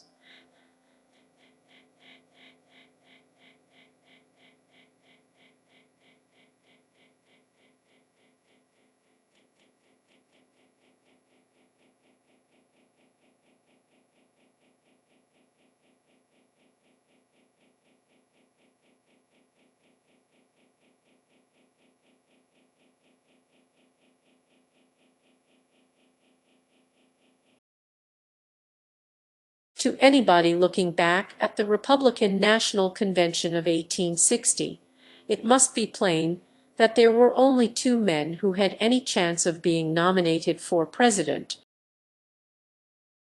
These were Lincoln and Seward. I was present at the convention as a spectator, and I knew this fact at the time. But it seemed to me at the beginning that Seward's chances were the better. 1/3 of the delegates of Illinois preferred Seward and expected to vote for him after a few complimentary ballots for Lincoln. If there had been no Lincoln in the field, for if Seward had been nominated and elected, there would have been no forcible opposition to the withdrawal of such states as then desired to secede, and as a consequence the Republican party would have been rent in twain and disabled from making effectual resistance to other demands of the South. It was Seward's conviction that the policy of non-coercion would have quieted the secession movement in the border states, and that the Gulf states would, after a while, have returned to the Union like repentant prodigal sons. His proposal to Lincoln to seek a quarrel with 4 European nations, who had done us no harm, in order to arouse a feeling of Americanism in the Confederate States, was an outgrowth of this conviction. It was an indefensible proposition, akin to that which prompted Bismarck to make use of France as an anvil on which to hammer and weld Germany together. But it was not an unpatriotic one, since it was bottomed on a desire to preserve the Union without civil war. Never was a political leadership more fairly, more nobly, and more reasonably won. When the ballot boxes were opened on the first Tuesday in November, Lincoln was found to have secured the electoral vote of every northern state except New Jersey, and in New Jersey 4 electors out of 7. Breckinridge, the leader of the extreme Southern Democrats, had back of him only the votes of the Southern states outside of the border states, these latter being divided between Bell and Douglas. Douglas and his shallow theories of squatter sovereignty had been buried beneath the good sense of the voters of the North. Roman 4. Lincoln as president organizes the people for the maintenance of national existence. After the election of November 1860, events moved swiftly. On the 20th of December, comes the first act of the Civil War, the secession of South Carolina. The secession of Georgia had for a time been delayed by the influence of Alexander H. Stephens, who, on the 14th of November, had made a great argument for the maintenance of the Union. His chief local opponent at the time was Robert Toombs, the Southern leader who proposed in the near future to call the roll call of his slaves on Bunker Hill. Lincoln was still hopeful of saving to the cause of the Union the border states and the more conservative divisions of states. Like North Carolina, which had supported the Whig Party, in December, we find correspondence between Lincoln and Gilmer of North Carolina, whom he had known in Washington. "The essential difference," says Lincoln, "between your group and mine is that you hold slavery to be in itself desirable and as something to be extended. I hold it to be an essential evil which, with due regard to existing rights, must be restricted, and in the near future exterminated." On the 23rd of February 1861, Lincoln reaches Washington, where he is to spend a weary and anxious 2 weeks of waiting for the burden of his new responsibilities. He is at this time 52 years of age.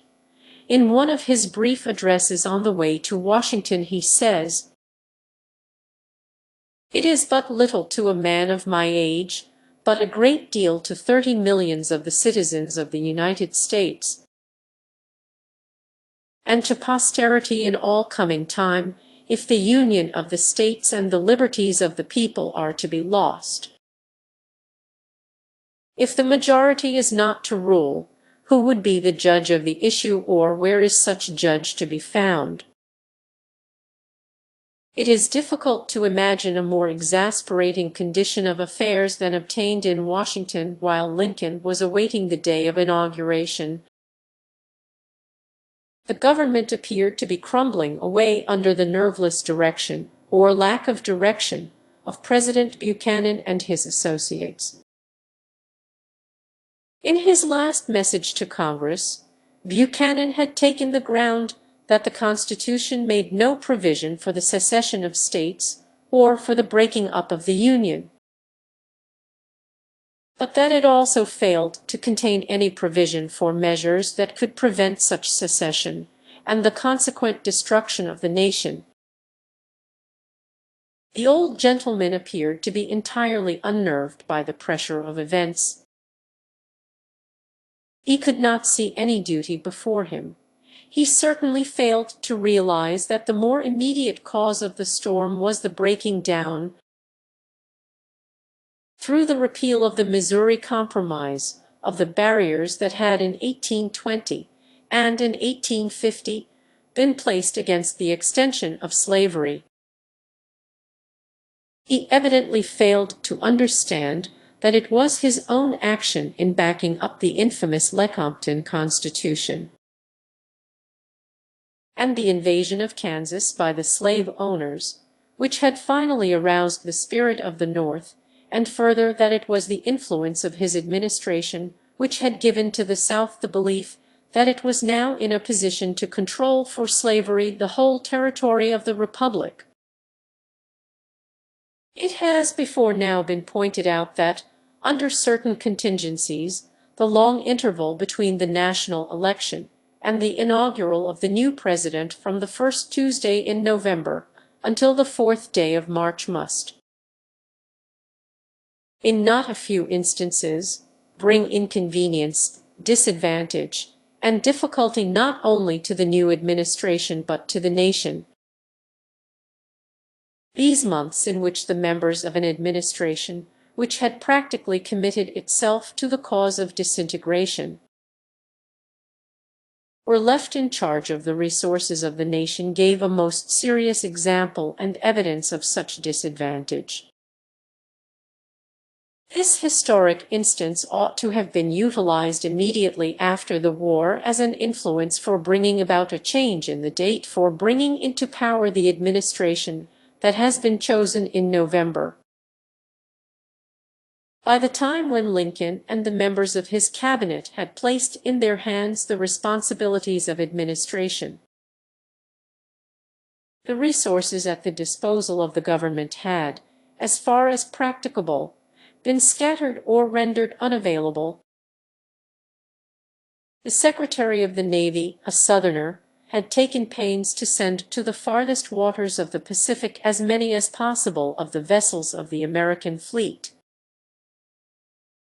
The Secretary of War, also a Southerner, had for months been busy in transferring to the arsenals of the South the guns and ammunition that had been stored in the Federal arsenals of the North.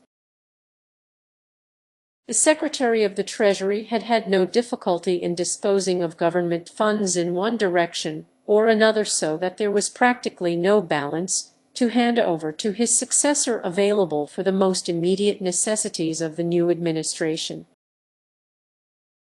One of the sayings quoted from Washington during these weeks was the answer given by Count Gurowski to the inquiry, "Is there anything in addition this morning?" "No," said Gurowski, "it is all in subtraction."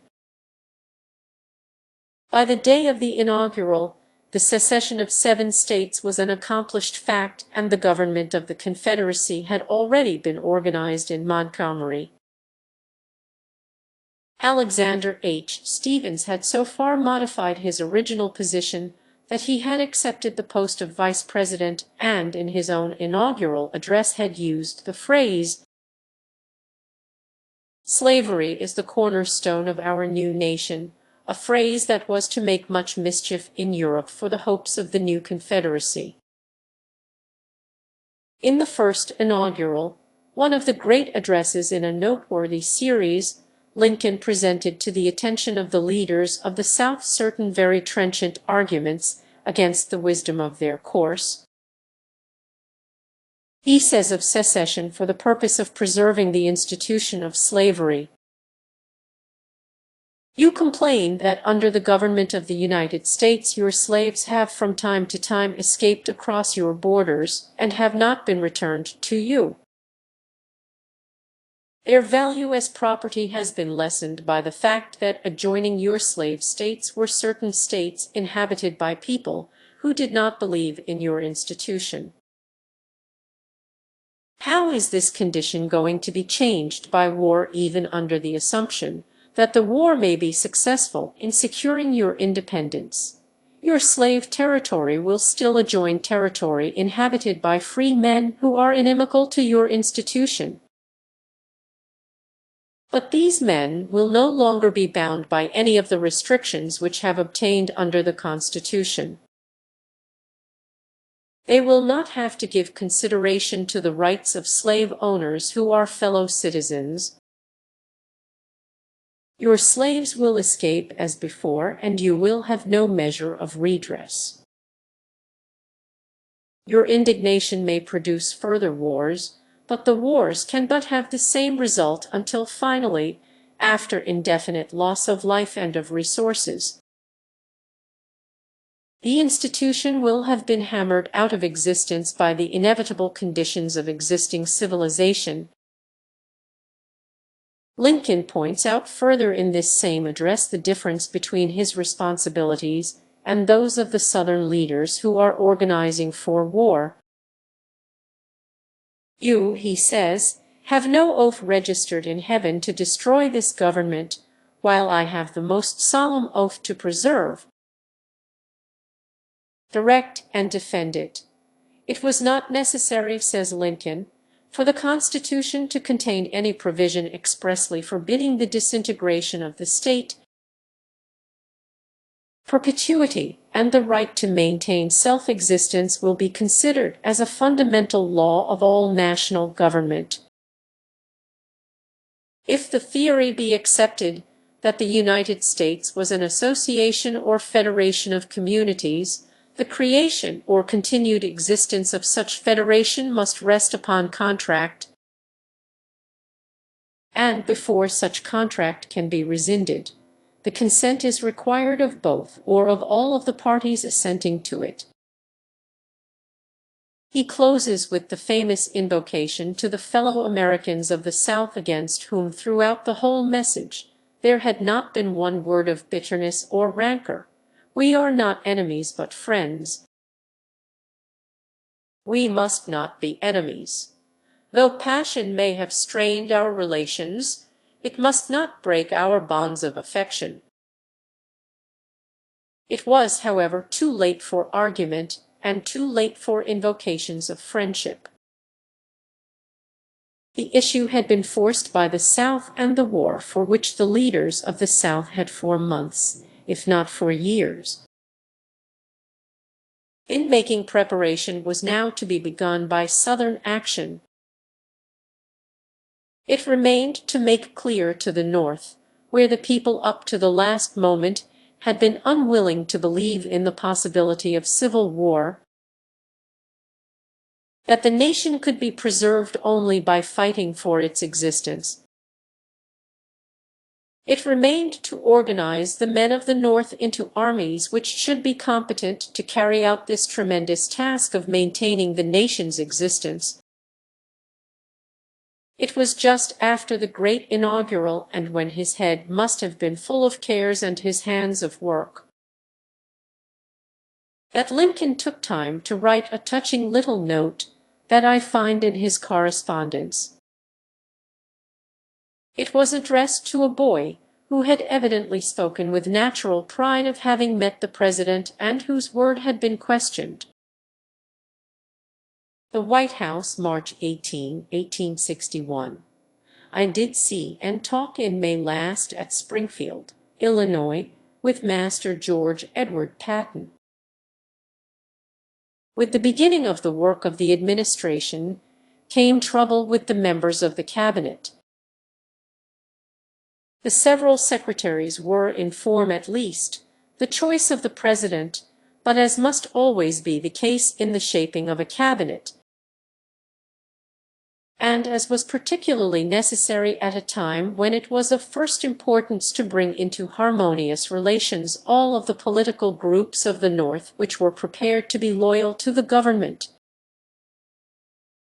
The men who took office in the first cabinet of Lincoln represented not any personal preference of the President, but political or national requirements. The Secretary of State, Mr. Seward, had, as we know, been Lincoln's leading opponent for the presidential nomination and had expressed with some freedom of criticism his disappointment that he, the natural leader of the party, should be put to one side for an uncultivated, inexperienced Westerner. Mr. Seward possessed both experience and culture. More than this, he was a scholar and came of a long line of gentlefolk. He had public spirit, courage, legitimate political ambition, and some of the qualities of leadership. His nature was, however, not quite large enough to stand the pressure of political disappointment, nor quite elastic enough to develop rapidly under the tremendous urgency of absolutely new requirements. It is in evidence that more than once in the management of the complex and serious difficulties of the State Department during the years of war, Seward lost his head. It is also on record that the wise-minded and fair-minded President was able to supply certain serious gaps and deficiencies in the direction of the work of the department, and further that his service was so rendered as to save the dignity and the repute of the Secretary. Seward's subjectivity, not to say vanity, was great, and it took some little time before he was able to realize that his was not the first mind or the strongest will power in the new administration. On the 1st of April, 1861, less than 30 days after the organization of the cabinet, Seward writes to Lincoln complaining that the government had as yet no policy, that its action seemed to be simply drifting, that there was a lack of any clear-minded control in the direction of affairs within the cabinet, in the presentation to the people of the purposes of the government, and in the shaping of the all-important relations with foreign states. Who, said Seward, is to control the national policy? The letter goes on to suggest that Mr. Seward is willing to take the responsibility, leaving, if needs be, the credit to the nominal chief. The letter was a curious example of the weakness and of the bumptiousness of the man, while it gave evidence also, it is fair to say, of a real public-spirited desire that things should go right and that the nation should be saved. It was evident that he had as yet no adequate faith in the capacity of the President. Lincoln's answer was characteristic of the man. There was no irritation with the bumptiousness, no annoyance at the lack of confidence on the part of his associate. He states simply, there must, of course, be control, and the responsibility for this control must rest with me. He points out further that the general policy of the administration had been outlined in the Inaugural, that no action since taken had been inconsistent with this. The necessary preparations for the defense of the government were in train, and, as the President trusted, were being energetically pushed forward by the several department heads. I have a right, said Lincoln, to expect loyal co-operation from my associates in the cabinet.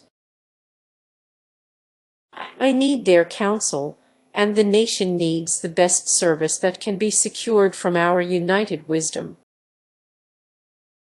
The letter of Seward was put away and appears never to have been referred to between the two men. It saw the light only after the President's death. If he had lived, it might possibly have been suppressed altogether. A month later, Seward said to a friend, "The post next in importance under the existing war conditions was that of Secretary of War. The first man to hold this post was Simon Cameron of Pennsylvania." Cameron was very far from being a friend of Lincoln's. The two men had had no personal relations, and what Lincoln knew of him he liked not at all. The appointment had been made under the pressure of the Republicans of Pennsylvania, a state whose support was, of course, all important for the administration. It was not the first nor the last time that the Republicans of this great state, whose republicanism seems to be much safer than its judgment, have committed themselves to unworthy and undesirable representatives, men who were not fitted to stand for Pennsylvania and who were neither willing nor able to be of any service to the country. The appointment of Cameron had, as appears from the later history, been promised to Pennsylvania by Judge Davis in return for the support of the Pennsylvania delegation for the nomination of Lincoln. Lincoln knew nothing of the promise and was able to say with truth, and to prove, that he had authorized no promises and no engagements whatsoever. He had, in fact, absolutely prohibited Davis and the one or two other men who were supposed to have some right to speak for him in the convention from the acceptance of any engagements or obligations whatsoever. Davis made the promise to Pennsylvania on his own responsibility and at his own risk. Lincoln felt under too much obligation to Davis for personal service and for friendly loyalty to be willing, when the claim was finally pressed, to put it to one side as unwarranted. The appointment of Cameron was made and proved to be expensive for the efficiency of the War Department and for the repute of the administration. It became necessary within a comparatively short period to secure his resignation. It was in evidence that he was trafficking in appointments and in contracts. He was replaced by Edwin M. Stanton, who was known later as the Carnot of the war. Stanton's career as a lawyer had given him no direct experience of army affairs. He showed, however, exceptional ability, great willpower, and an enormous capacity for work. He was ambitious, self-willed, and most arbitrary in deed and in speech. The difficulty with Stanton was that he was as likely to insult and to browbeat some loyal supporter of the government as to bring to book, and, when necessary, to crush greedy speculators and disloyal tricksters. His judgment in regard to men was in fact very often at fault. He came into early and unnecessary conflict with his chief, and he found there a will stronger than his own. The respect of the two men for each other grew into a cordial regard. Each recognized the loyalty of purpose and the patriotism by which the actions of both were influenced. Lincoln was able to some extent to soften and to modify the needless truculency of the great War Secretary. And notwithstanding a good deal of troublesome friction, armies were organized and the troops were sent to the front. The management of the Treasury, a responsibility hardly less in importance under the war conditions than that of the organization of the armies,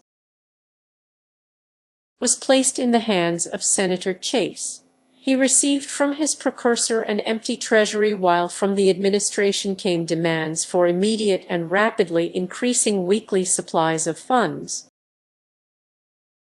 The task came upon him first of establishing a national credit, and secondly of utilizing this credit for loans such as the civilized world had not before known. The expenditures extended by leaps and bounds until by the middle of 1864 they had reached the sum of $2. Zero-a-day blunders were made in large matters and in small, but, under the circumstances, blunders were not to be avoided, and the chief purpose was carried out. A sufficient credit was established, first with the citizens at home, and later with investors abroad, to make a market for the millions of bonds in the two great issues, the so-called 730s and 520s. The sales of these bonds, together with a wide-reaching and, in fact, unduly complex system of taxation, secured the funds necessary for the support of the Army and the Navy. At the close of the war, the government, after meeting this expenditure, had a national war debt of something over 4,000 millions of dollars. The gross indebtedness resulting from the war was, of course, however, much larger because each state had incurred war expenditures and counties, as well as states, had issued bonds for the payment of bounties, etc. The criticism was made at the time by the opponents of the financial system, which was shaped by the Committee of Ways and Means in cooperation with the Secretary. A criticism that has often been repeated since, that the war expenditure would have been much less if the amounts needed beyond what could be secured by present taxation had been supplied entirely by the proceeds of bonds. In addition, however, to the issues of bonds, the government issued currency to a large amount, which was made legal tender, and which on the face of it was not made subject to redemption. In addition to the bills ranging in denomination from $1 to 1,000, the government brought into distribution what was called postal currency. I landed in New York in August 1862, having returned from a university in Germany for the purpose of enlisting in the army. I was amused to see my father make payment in the restaurant for my first lunch in postage stamps. He picked the requisite number, or the number that he believed would be requisite, from a bowl of stamps which had, under the influence of the summer heat, stuck together so closely as to be very difficult to handle. Many of the stamps were in fact practically destroyed, and were unavailable. Some question arose between the restaurant keeper and my father as to the availability of one or two of the stamps that had been handed over. My father explained to me that immediately after the outbreak of the war, specie, including even the nickels and copper pennies, had disappeared from circulation, and the people had been utilizing for the small change necessary for current operations the postage stamps, a use which, in connection with the large percentage of destruction, was profitable to the government, but extravagant for the community. A little later, the postal department was considerate enough to bring into print a series of postage stamps without any gum on the back. These could, of course, be handled more easily, but were still seriously perishable. Towards the close of the year, the Treasury Department printed from artistically engraved plates a baby currency in notes of about 2½ inches long by 1½ inches wide. The denominations comprised 10 cents, 15 cents, 25 cents, 50 cents, and 75 cents. The 15 cents and the 75 cents were not much called for, and were probably not printed more than once. They would now be scarce as curiosities. The postal currency was well printed on substantial paper, but in connection with the large requirement for handling that is always placed upon small currency, these little paper notes became very dirty and were easily used up. The government must have made a large profit from the percentage that was destroyed. The necessary effect of this distribution of government I.O.U.S. based not upon any redemption fund of gold, but merely upon the general credit of the government, was to appreciate the value of gold, which represented, of course, the appreciation of gold, was in the ratio of 100 to 290. It happened that the number 290, which marked the highest price reached by gold during the war, was the number that had been given in Laird's shipyard on the Mersey to the Confederate cruiser Alabama. Chase was not only a hard-working Secretary of the Treasury, but an ambitious, active-minded, and intriguing politician. He represented in the administration the more extreme anti-slavery group. He was one of those who favored from the beginning immediate action on the part of the government in regard to the slaves in the territory that was still controlled by the government. It is doubtless the case that he held these anti-slavery views as a matter of honest conviction. It is in evidence also from his correspondence that he connected with these views the hope and the expectation of becoming president. His scheming for the nomination for 1864 was carried on with the machinery that he had at his disposal as Secretary of the Treasury. The issues between Chase and Seward and between Chase and Stanton were many and bitter.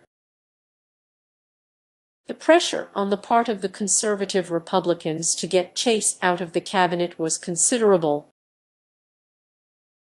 Lincoln, believing that his service was valuable, refused to be influenced by any feeling of personal antagonism or personal rivalry. He held on to the secretary until the last year of the war, when deciding that the cabinet could then work more smoothly without him, he accepted his resignation. Even then, however, although he had placed in his hands a note indicating a measure of what might be called personal disloyalty on the part of Chase, Lincoln was unwilling to lose his service for the country, and appointed him as Chief Justice. Montgomery Blair was put into the cabinet as Postmaster General, more particularly as the representative of the Loyalists of the border states. His father was a leader in politics in Missouri, in which the family had long been of importance. His brother, Frank P. Blair, served with credit in the Army, reaching the rank of Major General. The Blair family was quite ready to fight for the Union, but was very unwilling to do any fighting for the black man. They wanted the Union restored as it had been, Missouri Compromise and all. It was Blair who had occasion from time to time to point out, and with perfect truth, that if, through the influence of Chase and of the men back of Chase in Massachusetts and northern Ohio, immediate action should be taken to abolish slavery in the border states, 50,000 men who had marched out of those states to the support of the Union might be and probably would be recalled. By a stroke of the pen, said Blair, Missouri, Eastern Tennessee, Western Maryland, loyal Kentucky, now loyally supporting the cause of the nation, will be thrown into the arms of the Confederacy during the first 2 years of the war, and in fact up to September 1863, the views of Blair and his associates prevailed, and with the fuller history before us, we may conclude that it was best that they should have prevailed. This was, at least, the conclusion of Lincoln, the one man who knew no sectional prejudices, who had before him all the information and all the arguments, and who had upon him the pressure from all quarters. It was not easy under the circumstances to keep peace between Blair and Chase. Probably no man but Lincoln could have met the requirement. The Secretary of the Navy, Gideon Welles of Connecticut, while not a man of brilliancy or of great initiative, appears to have done his part quietly and effectively in the great work of the building and organizing of a new fleet. He contributed nothing to the friction of the cabinet, and he was from the beginning a loyal supporter of the President. What we know now about the issues that arose between the different members of the cabinet family comes to us chiefly through the diary of Welles, who has described with apparent impartiality the idiosyncrasies of each of the secretaries, and whose references to the tact, patience, and gracefully exercised will-power of the President are fully in line with the best estimates of Lincoln's character. One of the first and most difficult tasks confronting the President and his secretaries in the organization of the Army and of the Navy was in the matter of the higher appointments. The Army had always been a favorite provision for the men from the South. The representatives of Southern families were, as a rule, averse to trade, and there were, in fact, under the more restricted conditions of business in the Southern states, comparatively few openings for trading on the larger or mercantile scale. As a result of this preference, the cadetships in West Point and the commissions in the Army had been held in much larger proportion according to the population by men of Southern birth. This was less the case in the Navy because the marine interests of New England and of the Middle States had educated a larger number of Northern men for naval interests. When the war began, a very considerable number of the best trained and most valuable officers in the Army resigned to take part with their states. The Army lost the service of men like Lee, Johnston, Beauregard, and many others. A few good Southerners, such as Thomas of Virginia and Anderson of Kentucky, took the ground that their duty to the Union and to the flag was greater than their obligation to their state. In the Navy, Maury, Semmes, Buchanan, and other men of ability resigned their commissions and devoted themselves to the by no means easy task of building up a navy for the South. But Farragut of Tennessee remained with the Navy to carry the flag of his country to New Orleans and to Mobile. It was easy and natural during the heat of 1861 to characterize as traitors the men who went with their states to fight against the flag of their country. Looking at the matter now, 47 years later, we are better able to estimate the character and the integrity of the motives by which they were actuated. We do not need today to use the term traitors for men like Lee and Johnston. It was not at all unnatural that with their understanding of the government of the states in which they had been born, and with their belief that these states had a right to take action for themselves, they should have decided that their obligation lay to the state rather than to what they had persisted in thinking of not as a nation, but as a mere confederation. We may rather believe that Lee was as honest in his way as Thomas and Farragut in theirs, but the view that the United States is a nation has been maintained through the loyal services of the men who held with Thomas and with Farragut. The beginning of the Civil War, on April 12, 1861, came with the bombardment of Fort Sumter, the actual beginning of the war. The foreseeing shrewdness of Lincoln had resisted all suggestions for any such immediate action on the part of the government as would place upon the North the responsibility for the opening of hostilities. Shortly after the fall of Sumter, a dispatch was drafted by Seward for the guidance of American ministers abroad. The first reports in regard to the probable action of European governments gave the impression that the sympathy of these governments was largely with the South. In France and England, expressions had been used by leading officials which appeared to foreshadow an early recognition of the Confederacy. Seward's dispatch, as first drafted, was unwisely angry and truculent in tone. If brought into publication, it would probably have increased the antagonism of the men who were ruling England. It appeared, in fact, to foreshadow war with England.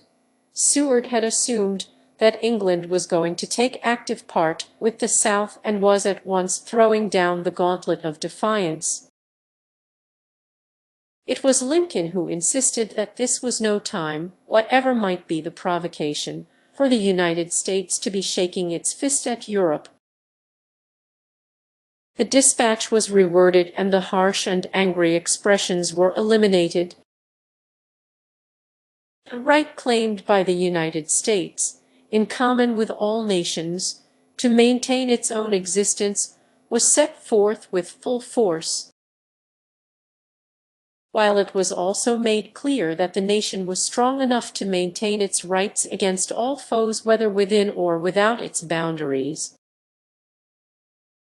It is rather strange to recall that throughout the relations of the two men, It was the trained and scholarly statesmen of the East who had to be repressed for unwise truculency, and that the repression was done under the direction of the comparatively inexperienced representative of the West. The man who had been dreaded by the conservative Republicans of New York as likely to introduce into the national policy wild and woolly notions. In Lincoln's first message to Congress, he asks the following question: must a government be of necessity too strong for the liberties of its own people or too weak to maintain its own existence? Is there in all republics this inherent weakness?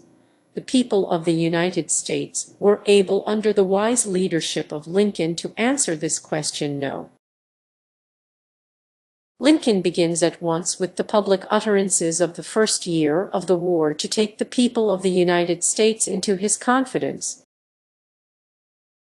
He is their representative, their servant. He reasons out before the people the analysis of their position, of their responsibilities, and the grounds on which as their representative this or that decision is arrived at. Says Schurz, Lincoln wielded the powers of government when stern resolution and relentless force were the order of the day, and won and ruled the popular mind and heart by the tender sympathies of his nature. The attack on Sumter placed upon the administration the duty of organizing at once for the contest now inevitable the forces of the country. This work of organization came at best but late because those who were fighting to break up the nation had their preparations well advanced. The first call for troops directed the governors of the loyal states to supply 75,000 men for the restoration of the authority of the government. Massachusetts was the first state to respond by dispatching to the front, within 24 hours of the publication of the call, its 6th Regiment of Militia. The 7th of New York started 24 hours later. The history of the passage of the 6th through Baltimore, of the attack upon the columns, and of the deaths in the resulting affray, of soldiers and of citizens, has often been told. When word came to Washington that Baltimore was obstructing the passage of troops bound southward, troops called for the defense of the capital. The isolation of the government became sadly apparent. For a weary and anxious 10 days, Lincoln and his associates were dreading from morning to morning the approach over the Long Bridge of the troops from Virginia, whose camp fires could be seen from the southern windows of the White House, and were looking anxiously northward for the arrival of the men on whose prompt service the safety of the capital was to depend. I have myself stood in Lincoln's old study, the windows of which overlooked the Potomac, and have recalled to mind the fearful pressure of anxiety that must have weighed upon the President during those long days, as looking across the river, he could trace by the smoke the picket lines of the Virginia troops.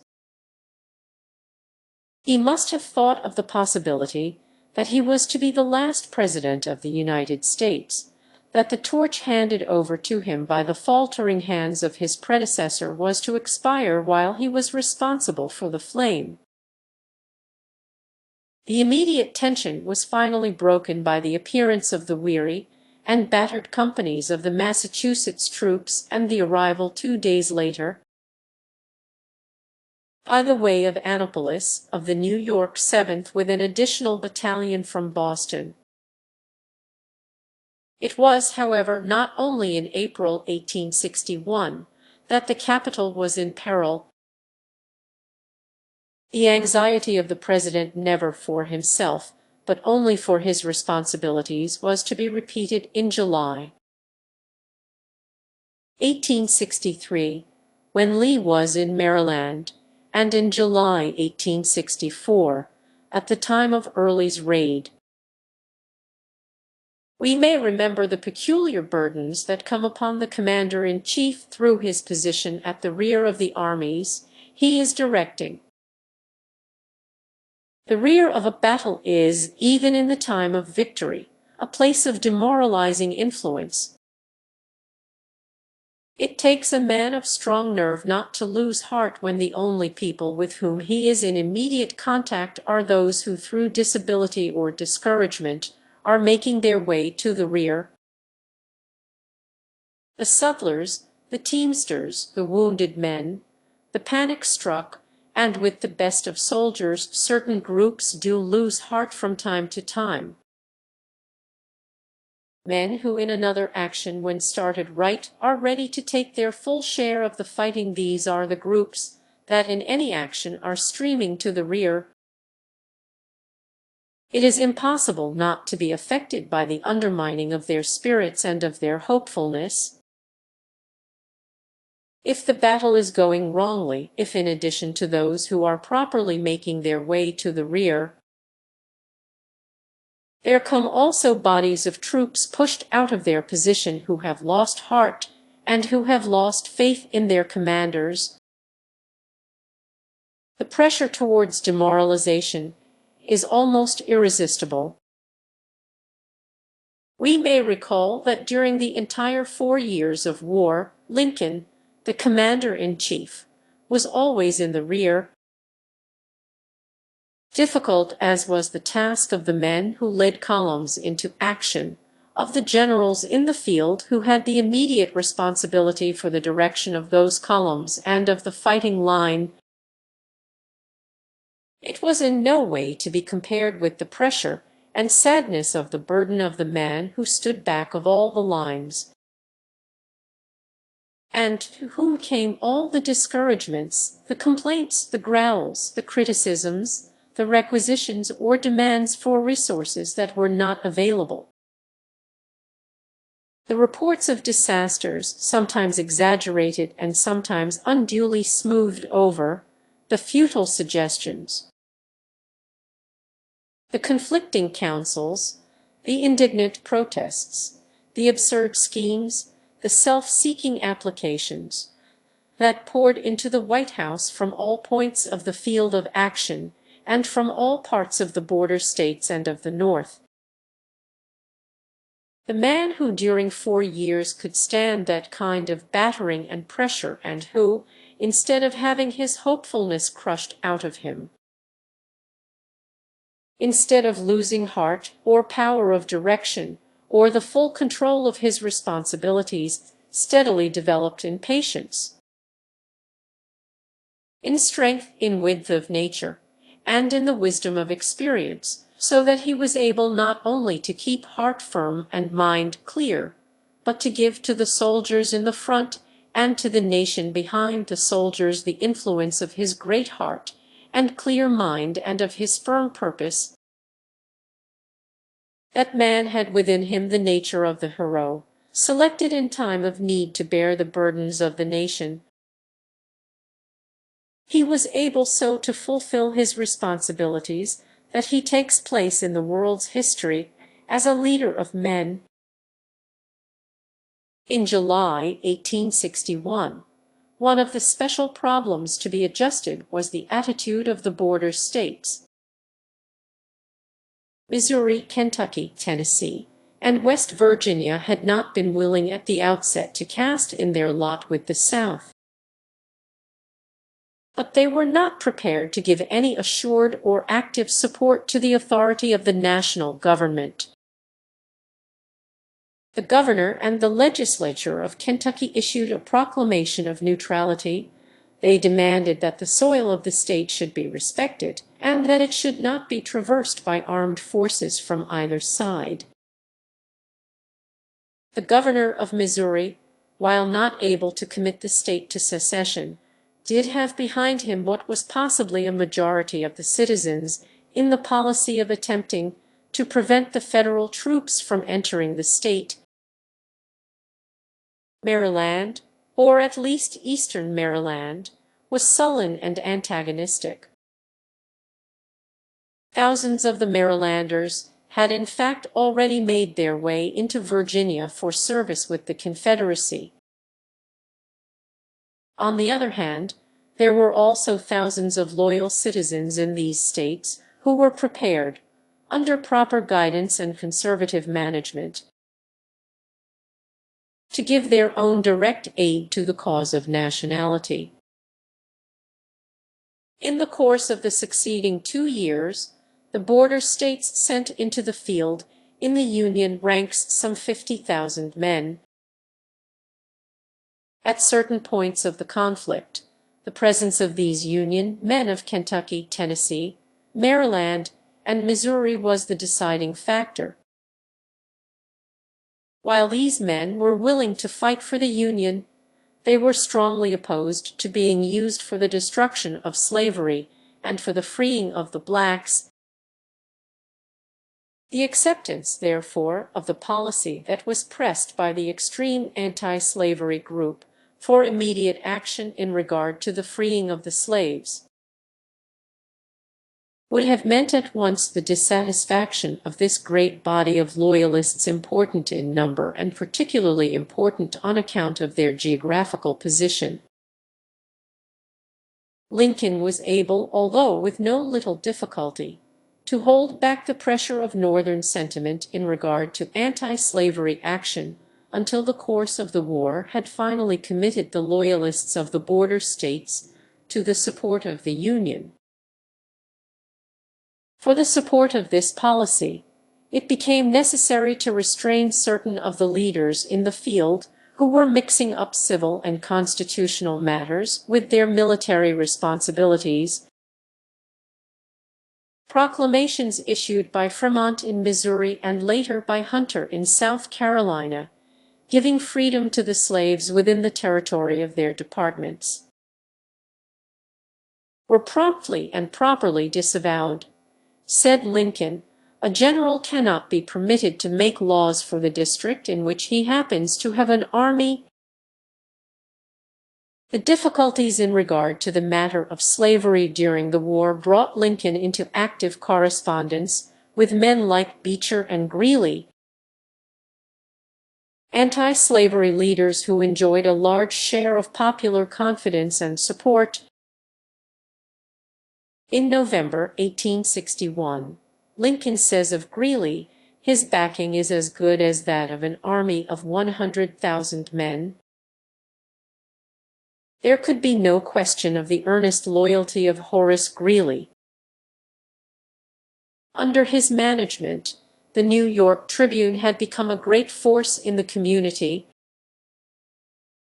The paper represented perhaps more nearly than any paper in the country the purpose and the policy of the new Republican Party.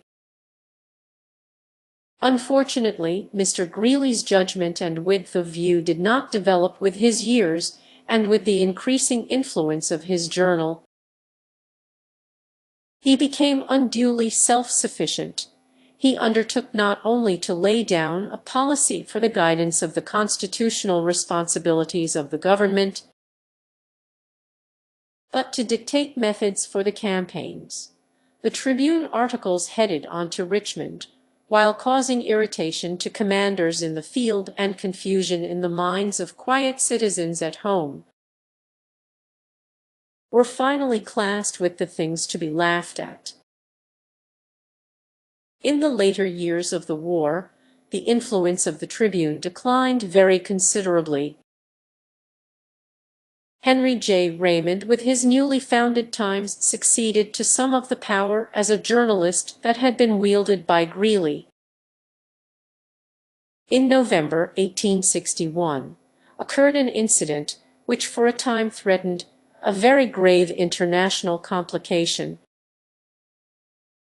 A complication that would, if unwisely handled, have determined the fate of the Republic.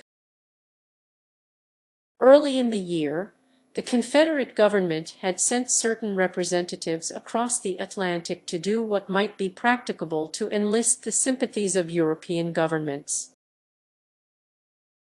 or of individuals in these governments, to make a market for the Confederate cotton bonds, to arrange for the purchase of supplies for the Army and Navy,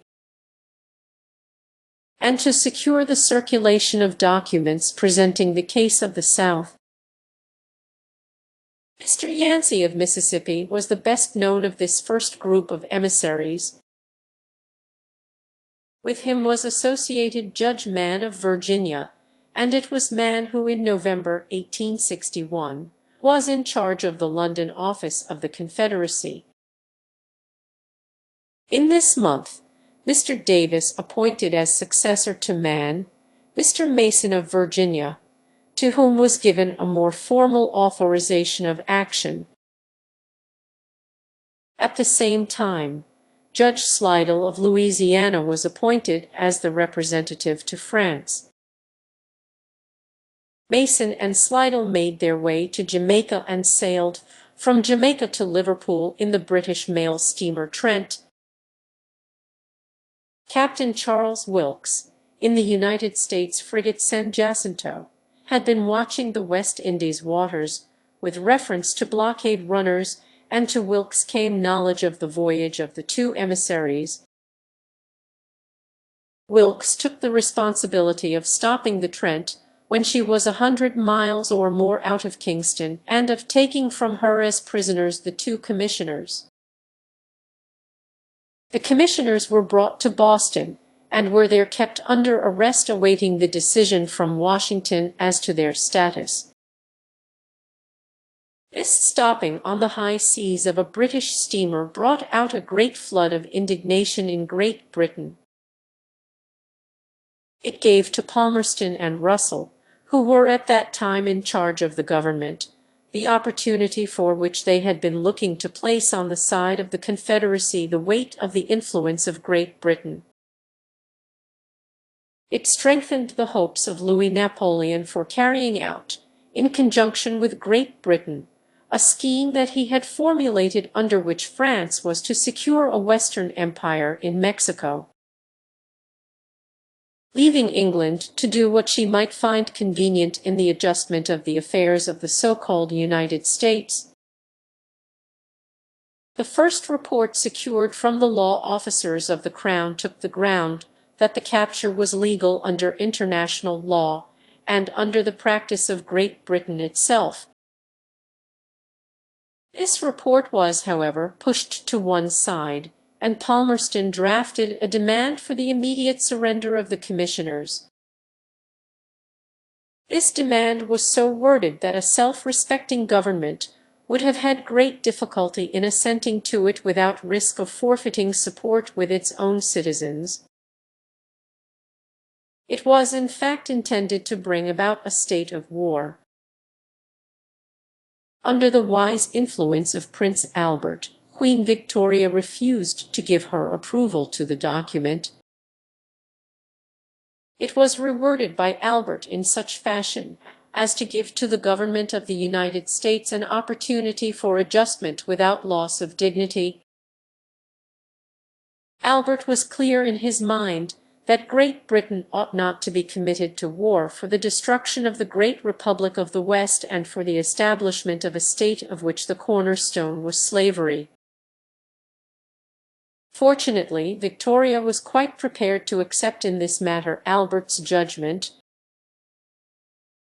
Palmerston protested and threatened resignation, but finally submitted. When the news of the capture of the commissioners came to Washington, Seward for once was in favor of a conservative rather than a truculent course of action. He advised that the commissioners should be surrendered at once rather than to leave to Great Britain the opportunity for making a dictatorial demand. Lincoln admitted the risk of such demand and the disadvantage of making the surrender under pressure, but he took the ground that if the United States waited for the British contention, a certain diplomatic advantage could be gained. When the demand came, Lincoln was able, with a rewording not for the first time of Seward's dispatch, to take the ground that the government of the United States was well pleased that Her Majesty's government should have finally accepted the old-time American contention that vessels of peace should not be searched on the high seas by vessels of war. It may be recalled that the exercise of the right of search had been one of the most important of the grievances which had brought about the War of 1812–1814. In the discussion of the Treaty of Ghent in 1814, the English and American commissioners, while agreeing that this right of search must be given up, had not been able to arrive at a form of words satisfactory to both parties for its revocation. Both sets of commissioners were very eager to bring their proceedings to a close. The Americans could, of course, not realize that, if they had waited a few weeks, the news of the Battle of New Orleans, fought in January 1815, would have greatly strengthened their position. It was finally agreed, as between gentlemen, that the right of search should be no longer exercised by Great Britain. This right was, however, not formally abrogated until December 1861, nearly half a century later. This little diplomatic triumph smoothed over for the public of the North the annoyance of having to accept the British demand. It helped to strengthen the administration, which in this first year of the war was by no means sure of its foundations. It strengthened also the opinion of citizens generally in their estimate of the wise management and tactfulness of the President. Some of the most serious of the perplexities that came upon Lincoln during the first 2 years of the war were the result of the peculiar combination of abilities and disabilities that characterized General McClellan. McClellan's work prior to the war had been that of an engineer.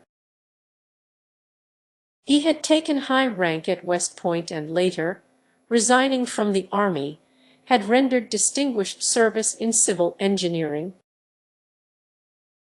At the time of the Lincoln-Douglas debates, McClellan was president of the Illinois Central Railroad. He was a close friend and backer of Douglas, and he had done what was practicable with the all-important machinery of the railroad company to render comfortable the traveling of his candidate and to ensure his success.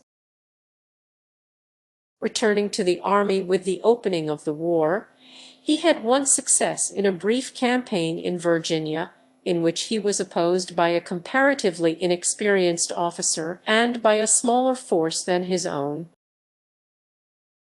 Placed in command of the Army of the Potomac shortly after the Bull Run campaign, he had shown exceptional ability in bringing the troops into a state of organization. He was probably the best man in the United States to fit an army for action. There were few engineer officers in the army who could have rendered better service in the shaping of fortifications or in the construction of an entrenched position. He showed later that he was not a bad leader for a defeated army in the supervision of the retreat. He had, however, no real capacity for leadership in an aggressive campaign. His disposition led him to be full of apprehension of what the other fellow was doing. He suffered literally from nightmares in which he exaggerated enormously the perils in his paths, making obstacles where none existed,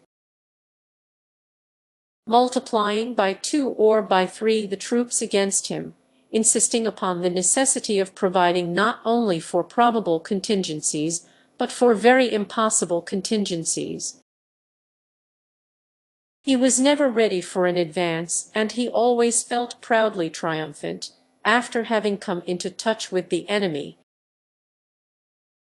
that he had accomplished the task of saving his army. The only thing about which he was neither apprehensive nor doubtful was his ability as a leader, whether military or political. While he found it difficult to impress his will upon an opponent in the field, he was very sturdy with his pen in laying down the law to the commander-in-chief, the president, and in emphasizing the importance of his own views not only in things military but in regard to the whole policy of the government. The peculiarity about the nightmares and miscalculations of McClellan was that they persisted long after the data for their correction were available. In a book brought into print years after the war, when the Confederate rosters were easily accessible in Washington,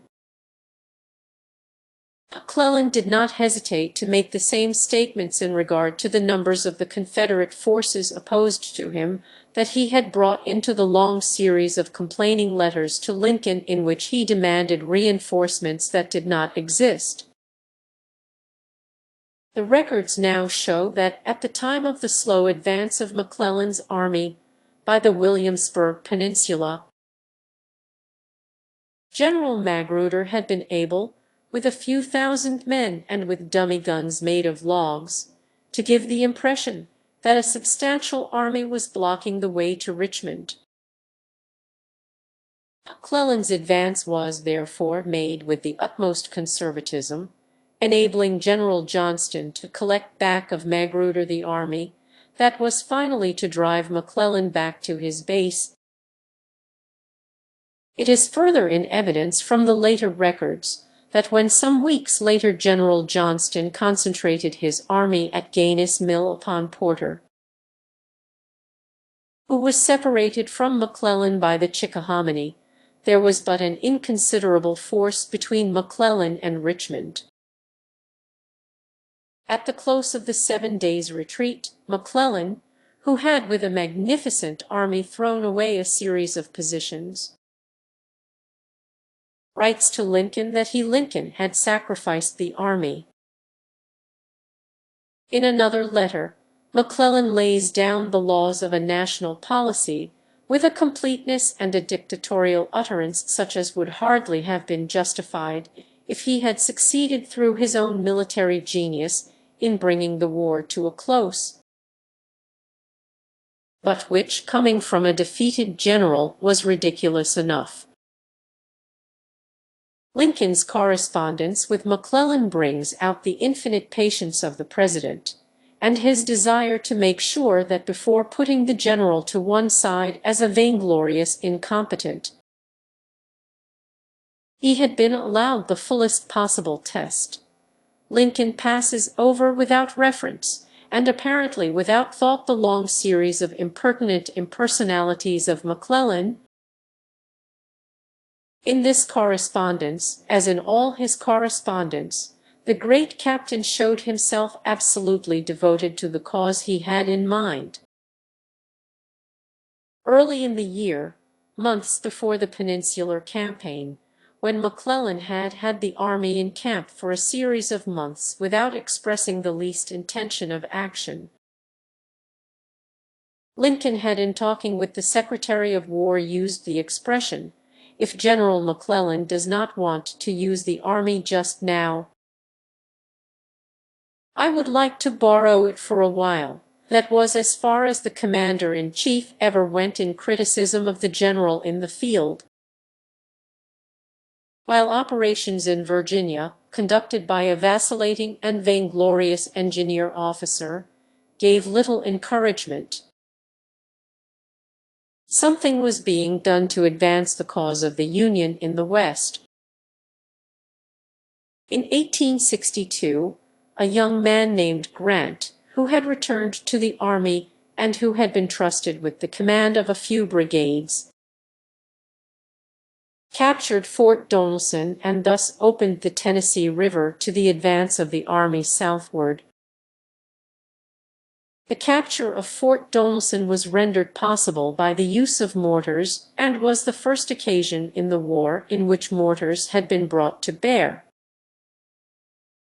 I chanced to come into touch with the record of the preparation of the mortars that were supplied to Grant's army at Cairo. Sometime in the 90s I was sojourning with the late Abram S. Hewitt at his home in Ringwood, New Jersey. I noticed, in looking out from the piazza, a mortar, properly mounted on a mortar bed and encompassed by some yards of a great chain, placed on the slope overlooking the little valley below, as if to protect the house. I asked my host what was the history of this piece of ordnance. Well, he said, the chain you might have some personal interest in.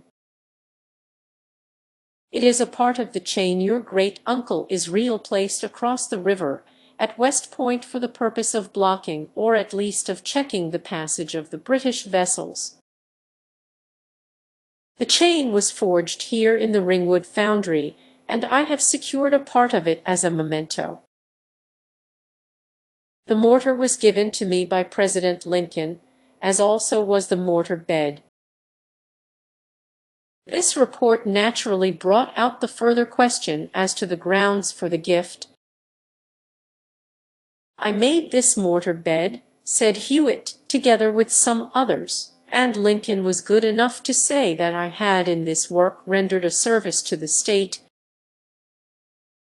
It was in December 1861, when the expedition against Fort Donelson and Fort Henry was being organized at Fort Cairo under the leadership of General Grant.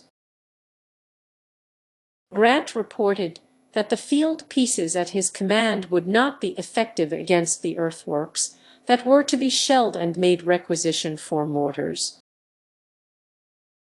The mortar, I may explain to my unmilitary readers, is a short carronade of large bore and with a comparatively short range. The mortar with a heavy charge throws its missile at a sharp angle upwards, so that, instead of attempting to go through an earthwork, it is thrown into the enclosure. The recoil from a mortar is very heavy, necessitating the construction of a foundation called a mortar bed, which is not only solid but which possesses a certain amount of elasticity through which the shock of the recoil is absorbed. It is only through the use of such a bed that a mortar can be fired from the deck of a vessel. Without such protection, the shock would smash through the deck and might send the craft to the bottom. The Ordnance Department reported to the Secretary of War and the Secretary to Lincoln that mortars were on hand, but that no mortar beds were available. It was one of the many cases in which the unpreparedness of the government had left a serious gap in the equipment